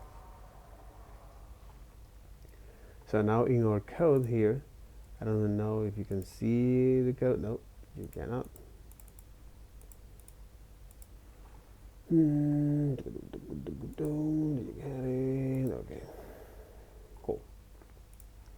Now here, once we notify, okay, so once we create our slice, which is this bundle of states that we want to put at the app level, okay, we can define as much slice as we need to. We also look at how can we define those slices by giving a name, an initial value, and then our reducers. Follow is this particular pattern to return this, okay, where you say is the actions as well as the reducer, okay, and this is what you're gonna put on your store. And when it comes to actually do the data loading and catching, we rely on this tool called Query, RTK Query. So if you're using Redux in your project, go full into RTK Query. So why is this? Because now this makes much more easy to integrate with your services. As what we define is our service here with the Create API, which comes exactly from React Dev Redux Toolkit, that it will tell us, hey, we are going to create, or the Create API generates hooks based on your endpoints. So that's why we pass is an object to the Create API. We define is the service, the name of the service followed by the API, and then you define is first is the reducer path, exactly, which is something important for internal use, so they can keep consistency in which reducer you need to apply and to keep track of that. So the reducer path, the base query, where there you define is, hey, this is the URL that we want to hit, as well as our endpoints. And here is when you define is your API or your endpoints here. So okay. Which is in our pet API server. This is how you can define is your endpoint. You define is an object called the builder from the query. You're gonna pass an object that will say, hey, this is where I want to query. This is the endpoint, okay, and this is the parameter, the patterns, and this is the and the transform response is that, hey, what will you gonna do after you get this? And then we need to export is not only the Create API, which will contain is our reducers, okay, but also is the hooks that the Create API generate for us, for the generate for our endpoints. That's what we have use, followed by the name of the endpoint and the query.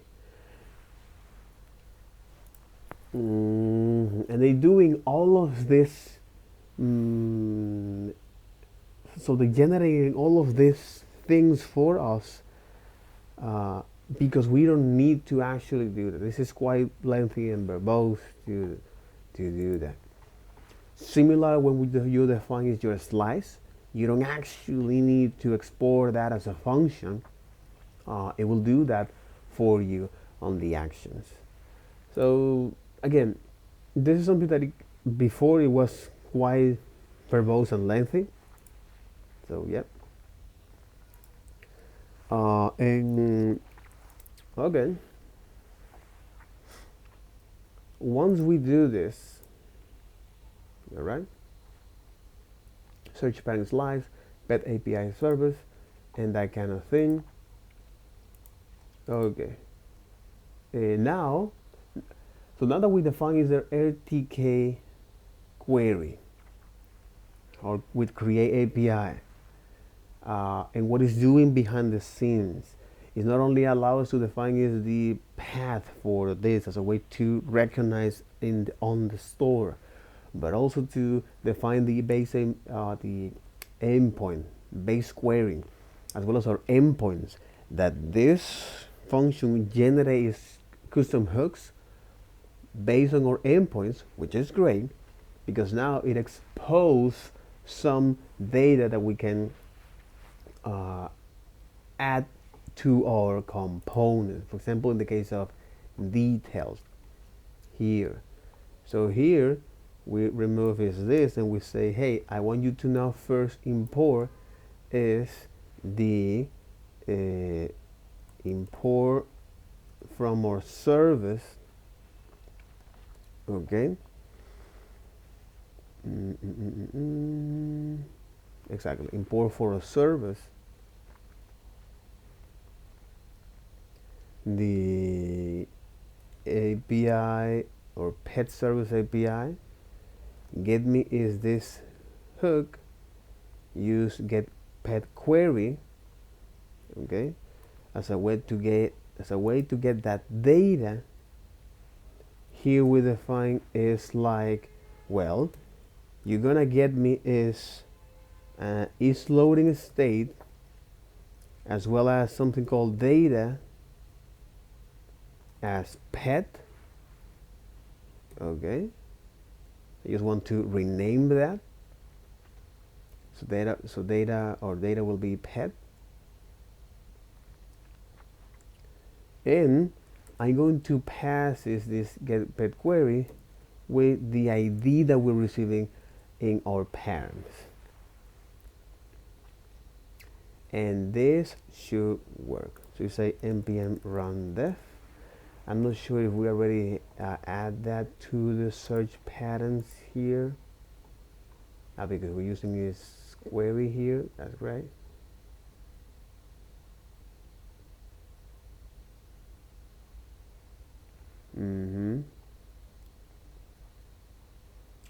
I don't think that actually work.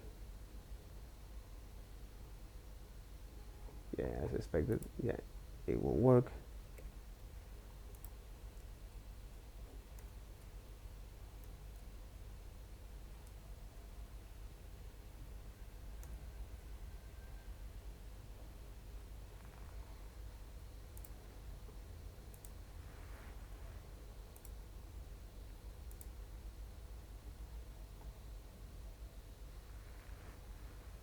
Does not provide an export name used to get reads query.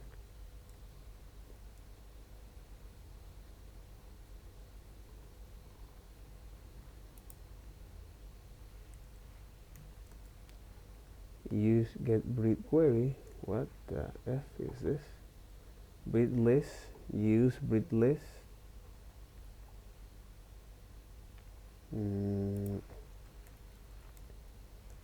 Use breed list. Oh, okay, because okay, makes a lot of sense. Exactly, we need to also is define some other APIs endpoints here. So based on this, okay, we say, hey, get breed queries. Okay, we need to define is something called here that is going to receive is the animal. Okay, this is our custom hooks. Okay, use breed list. So by defining here right after here, which is get breeds. Okay, this is now the next thing that we want to do. We're using RTK to call that pet API service, which will get us a pet for us.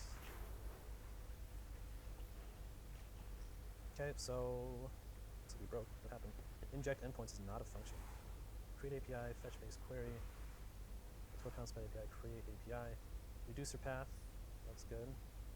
Base query, fetch base query, base URL. Okay, that looks all good to me. Endpoints. Oh, I think this is a lowercase p.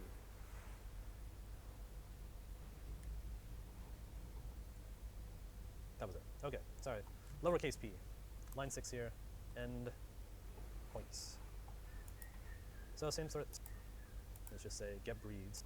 Query is back to response.breeds. How easy was it? And it's funny because with that now we can do something like this. With get breed we say, hey, this is the way how we can define is another endpoint. We'd say builder.query, and here we're going to define is no builder query. You're gonna pass is the query for that, which is a function that is gonna take an animal. In my case, exactly. You're gonna take an animal and you say, hey, you know what? I want you to return is this URL where it's going to be the endpoint called breeds, I think it is. And the parents will be our animal here.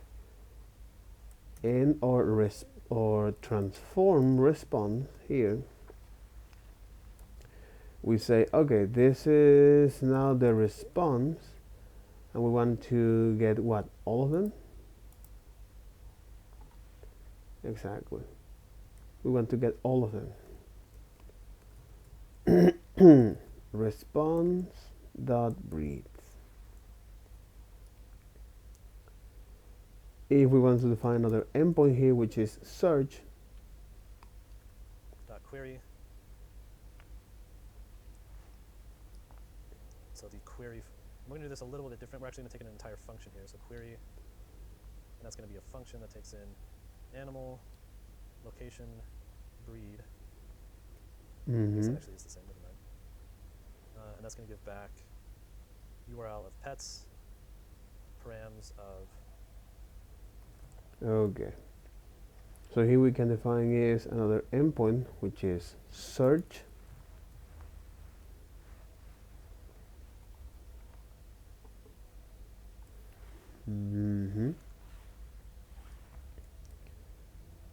Which is search. Here we're going to use is that function that actually going to generate is our hooks per endpoints builder query. This will accept is now an object where the query will be is a function that is going to take the animal or the params here. The sort of difference between arguments and params is that argument is the value and parameter are the objects. So it's going to receive some parameter here. Okay, animals and value, animal, location and breeds in plural, I think it is. Animal they use. Or in singular, okay. And this will return, this will return is now an object of the URL, which is, hey, where is this, what is the endpoint here? I think it's empty, or it's called pets, okay. Pets, are you passing is any patterns to that? Yes, I'm doing that. And passing is this object as pattern, which is animal, location and breed. Okay, so once that is done, builder query, which is actually generating is the hooks per endpoints. Okay, in our service, in this case the pet service, when you get that response, okay, please, I want you to do something with that.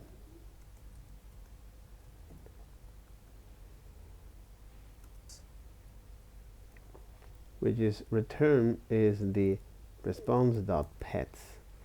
And now, as you can imagine here, well, because Create API is generating this hooks, these API endpoints hooks, and they do that by using the terminology use, the name of the endpoint that we define, get breeds, followed by the query word, and the same for the other endpoint. You say use search query, and there you got it.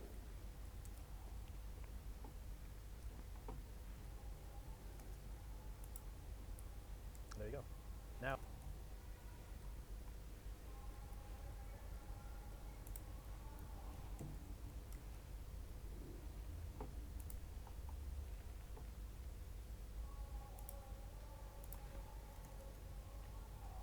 so we can, after that, we can easily extend our endpoints per service. Again, yes, it provides you a lot of boilerplates from that, which is good. The thing is that it won't provide you server-side capabilities. For example, sync and update the data with the server, as well as caching there on the server. It's okay, it's okay. Again, like anything, it has its trade-off.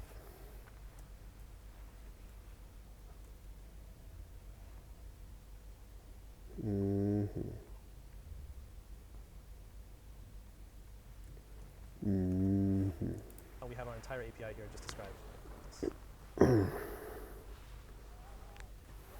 So let's go to use breed list. We can get rid of this. We can get rid of everything here at the top. Okay. Import, use get breed. We can go with our breed list. Get rid of that. Breed list, results, because we define here is with this. The pet service, you get breeds. You define that in plural, or you define that in plural? Import. So let's go. Get breeds. Okay, no problem. You define that in plural, yes. And I define is that in plural, yeah. Get breeds. Totally, exactly. So use get breeds query, and that's exactly what we're gonna do here. Because this is our custom hooks that we define here. Okay.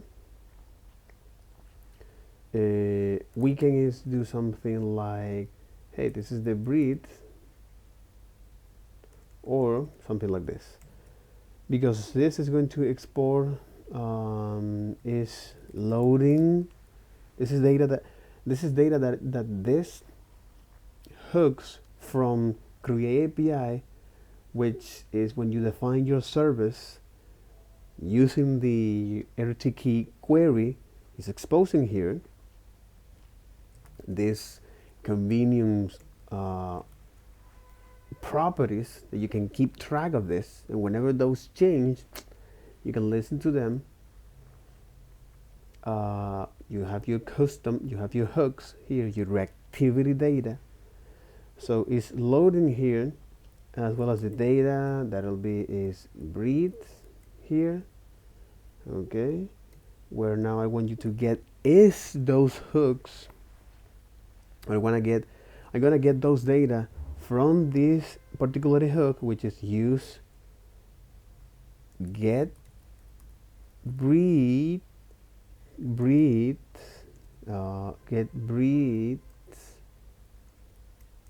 get breeds query.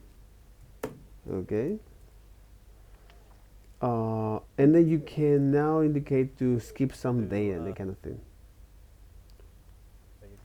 So you can take a look now at your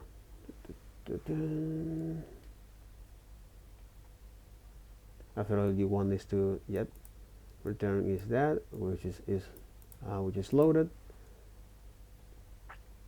because this is the way how we are returning is this. Here you can add more validation here for so. Why is this? So why is doing this? Because this custom hook here on the use bread list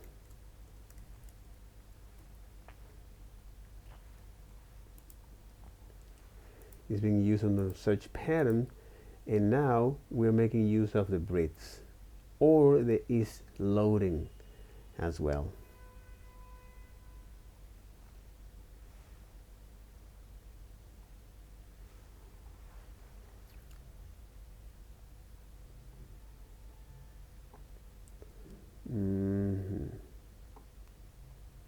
Interesting.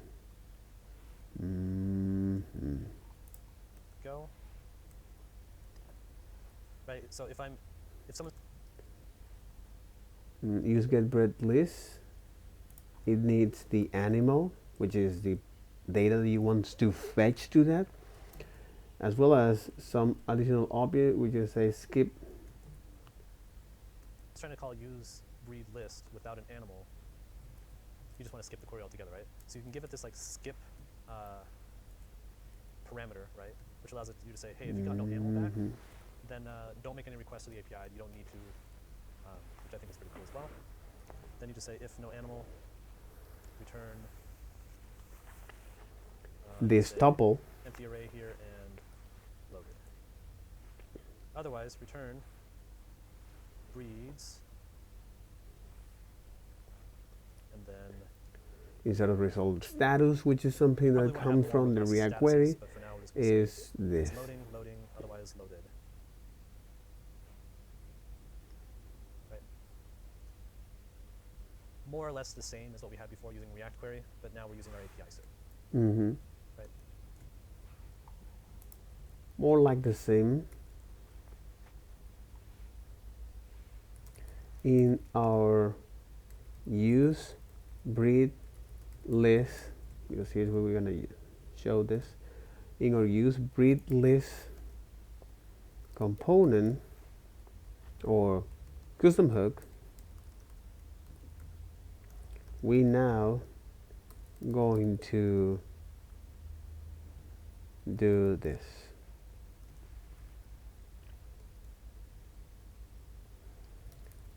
Pretty much. But for now, we're just going to say if it's loading, otherwise loaded. Right. More or less the same as what we had before using React query, but now we're using our API service.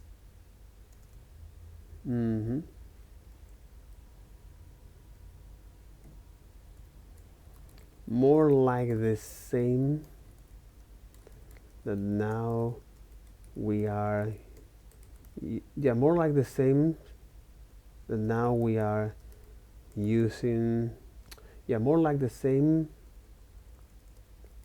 with React query, but now we are using RTK query. Yep. So let's go make sure that this works the way that we want it to. And if I say there's no animal there, but if I put dog, we get this back. That looks good. If I go to cat, that's the back. And then if I go back to dog, everything looks cool. One more. Let's go do.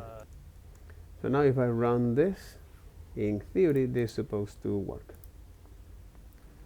And it tells me, say, syntax error on spec token, pet APIs, line 1314 in pet service API.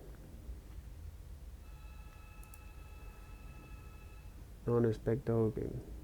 Here you say get breed on a spec token.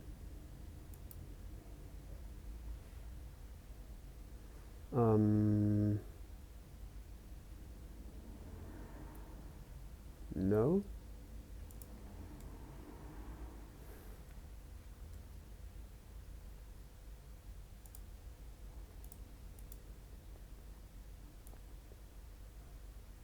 This is another get.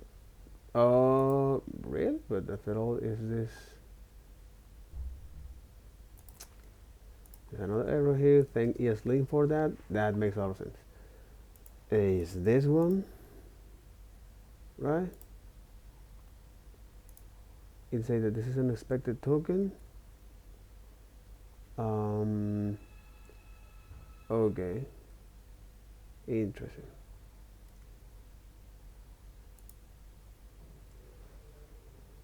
Reference error, response is not defined. That's right, because there is another error here.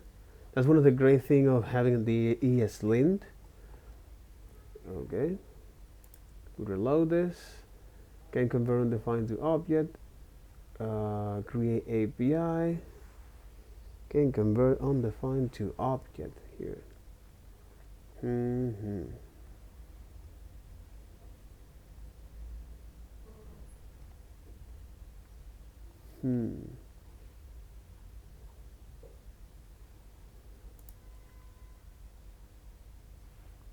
Okay, exactly, because after all, this is an object here.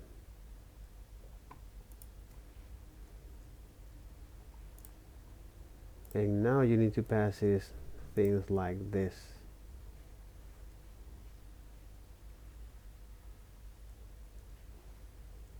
So once you save it, it tells a unexpected token from the ESLint.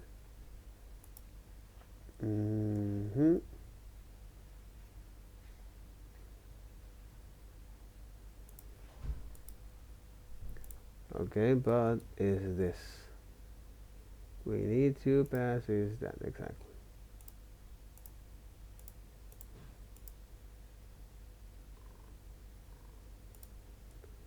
Is this?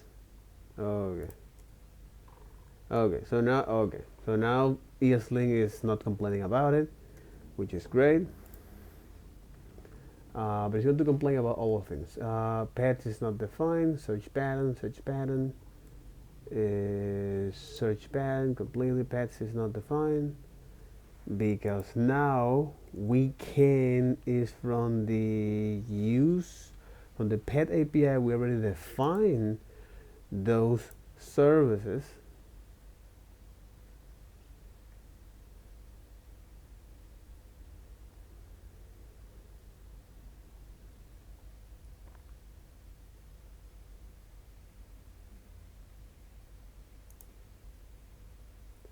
We already defined those services here, okay, or endpoints from our pet service, from our pet service API.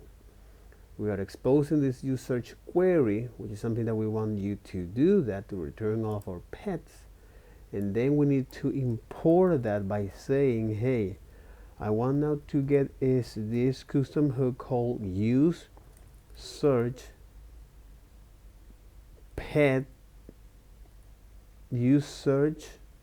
query, okay, from the API service, or the pet API service, like so. And now when it comes to do this, we say, hey, let me define now here the is loading. So is loading, okay. So here we're not defining is any loading state here, not at all. We're just showing all of this for that.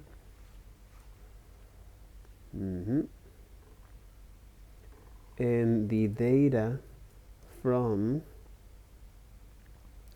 that will be pets here, and this is the data that I want you to now get from our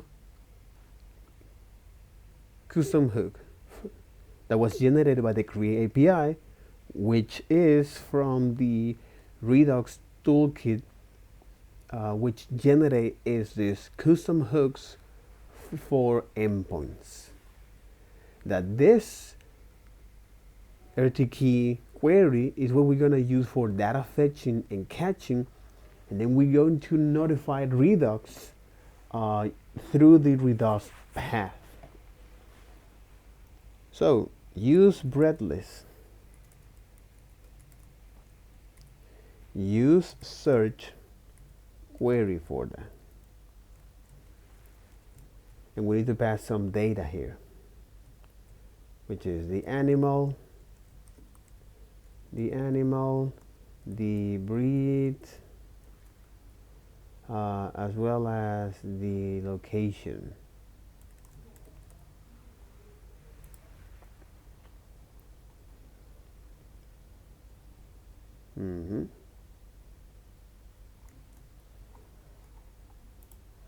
That, well, more or less the same as get rid of use query up here. We're going to import use search and get rid of that. Get rid of all my console login as well. I mean, that got even simpler, right? Oh yeah, we don't need fetch search. All right, so what do we do now? Because you need it to be an empty array if it's Okay. So now we get rid of this. There is no is loading state. We just only get the data from here. We can get rid of the fetch search. We're not gonna use it, or the use query for that.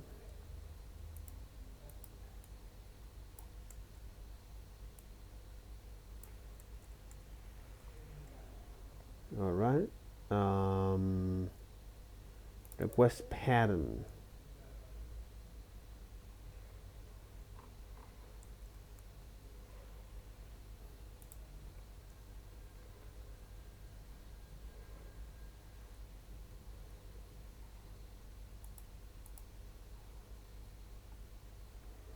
In our case, must be is search pattern. Just search patterns.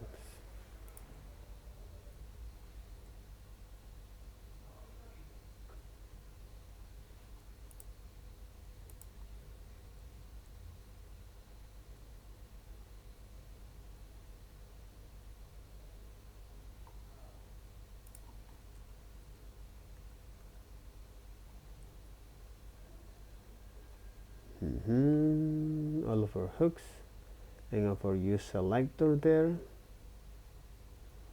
which is adopted pet. We put all of this from our selectors and then our custom hooks here.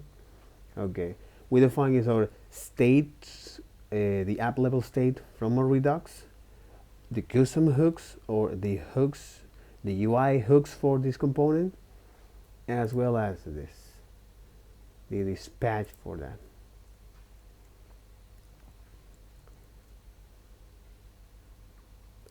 So this should work as expected.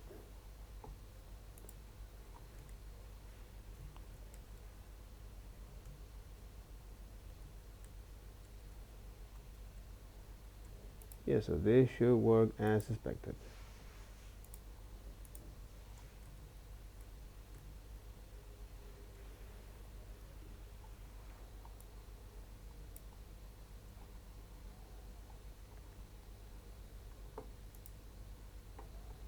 There you got it. I'm going to reload this. Pet is undefined. Yeah, because pet cannot be undefined. So pets, if there is no pets, so assign that as an array. Otherwise, it'll be pets.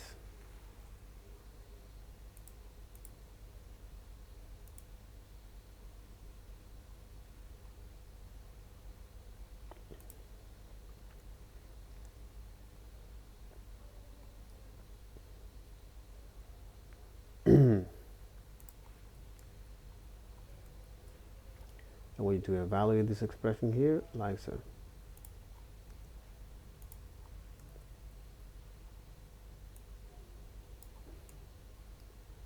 So its pet is undefined. Is this?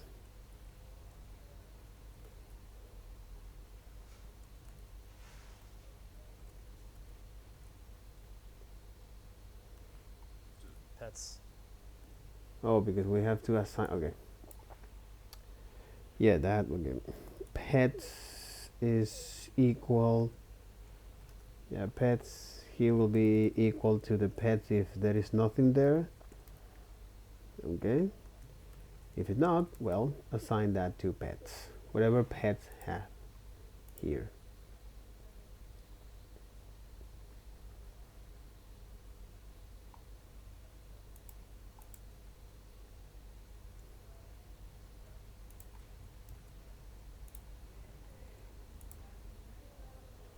So here we are assigning his pet and say, hey, if pets is undefined, give this value, otherwise is pet.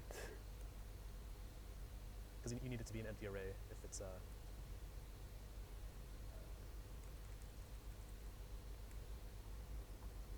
Okay. So now, if we take a look at this, it needs to be an empty state, and that's right. Again, it's not loading anything there, perhaps because it's not a serializable value was detected in the state.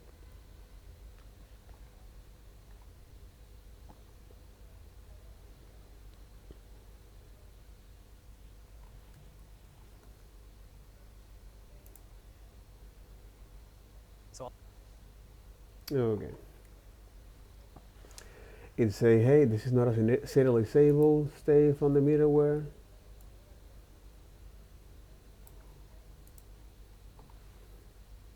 Now it's the middleware that is complaining about it. Okay, so when we talk about here, it's now it's complaining about it here. The middleware, this is when we need to take a look at the API service here. We're actually making the request, the proper request perhaps is not with this. Let me take a look. Let me take exactly. That was one of the issues here. And the other is when we go to our Redux store, we have to say, hey, this is how we want to catch this, the pet API here.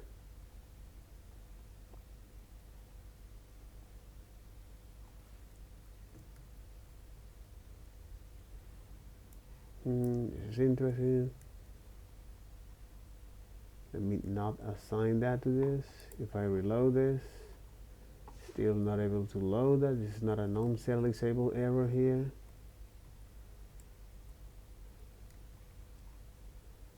A non-serializable value was detected in the state in the path pet API query search. Oh, you're being very specific. In the API pet service. Is here when you say, hey, animal location and breed. Okay, animal location and breed. Oh, I am not doing that proper serialization when I try to call the animal. Exactly, animal location and breed. Animal location and breed.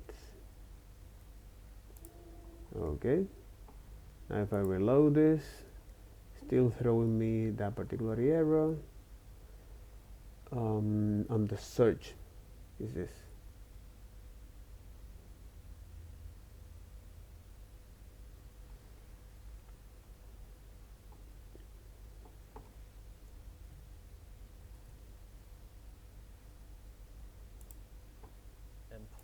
And because it's going to be cached. All I have to do if I want builder.query, so the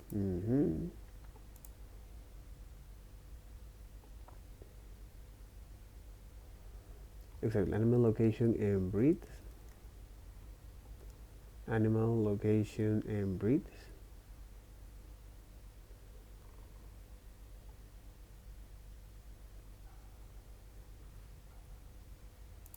There you go. We go. You just want to skip the query altogether, right? So you can give it this like skip with search params. That's it. That's all we need to do here.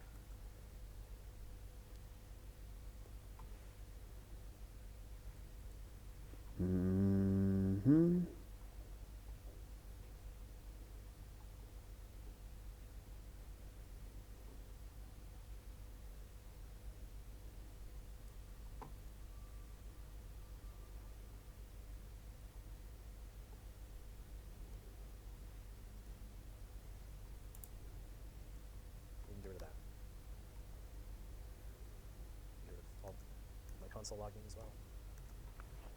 Oh, because we don't, okay, we don't passing is that properly format here. Search pattern. Oh, okay. We haven't passing is the proper format there, and now it's loading. Okay, exactly, because it's like, well, he expecting that kind of thing to be passed down, and now we are successfully loading this. So you can see here on the screen that you got it, right? We are now successfully loading this because we haven't passed the proper set. We haven't passed the proper object here. That's why it is complaining about. It's like, hey, what is this? You know, what is the thing that you're passing me here? So all this, like, yeah, animal, breed, but location is, what is location? You know, what is location? So he's complaining about it. It's like, hey, a non-serializable value was detected. Hey, you're passing something that is not what I expected, you know. Take a look at the Redux or handling this action type pet executable query pending. And even though it's telling you where to look at it, you know. Pet API executable query here. It actually telling you where you might look at that. Okay. Take a look at this search pattern. This is now the stack trace of this, which is great, awesome, powerful. And here is where they can tell you, hey, here's when things go wrong. Query client provider and that kind of thing. Okay. But yeah, because we haven't passed is the proper format for that.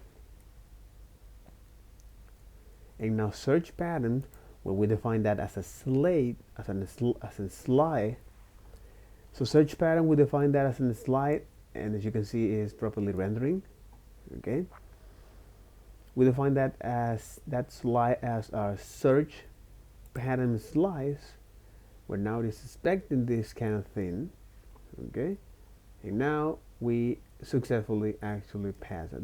Again, the error was from the network error. It was a network error? No.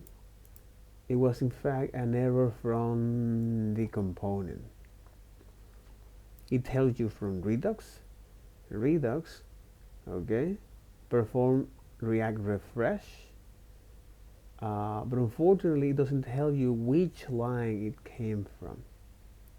You know, which code or where it was caused this error. It can tell you here in the pathbed API query search, so it's in there that you can now keep track and tracing what's going on. Okay, that's good, that's cool. So yeah. And then if pets is an empty array. Okay. All right. So today's video was very illustrative, and I'm going to. Okay. So, RTK Query provide a convenient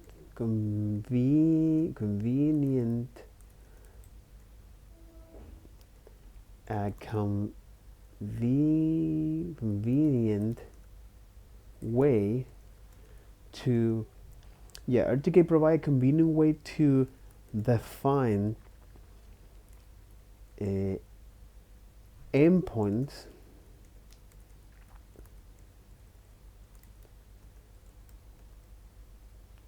RTK provide a convenient way to define endpoints, data fetching and catching without a lot of boilerplate. Okay, or less verbose than RTK Redux itself. Okay, good, awesome. However, for updating and syncing with the server side, with the server state, there are better alternatives like React Query. Okay, we can take from RTK Query concepts like service as a way to service, and use them with our React Query. That can be the name of this.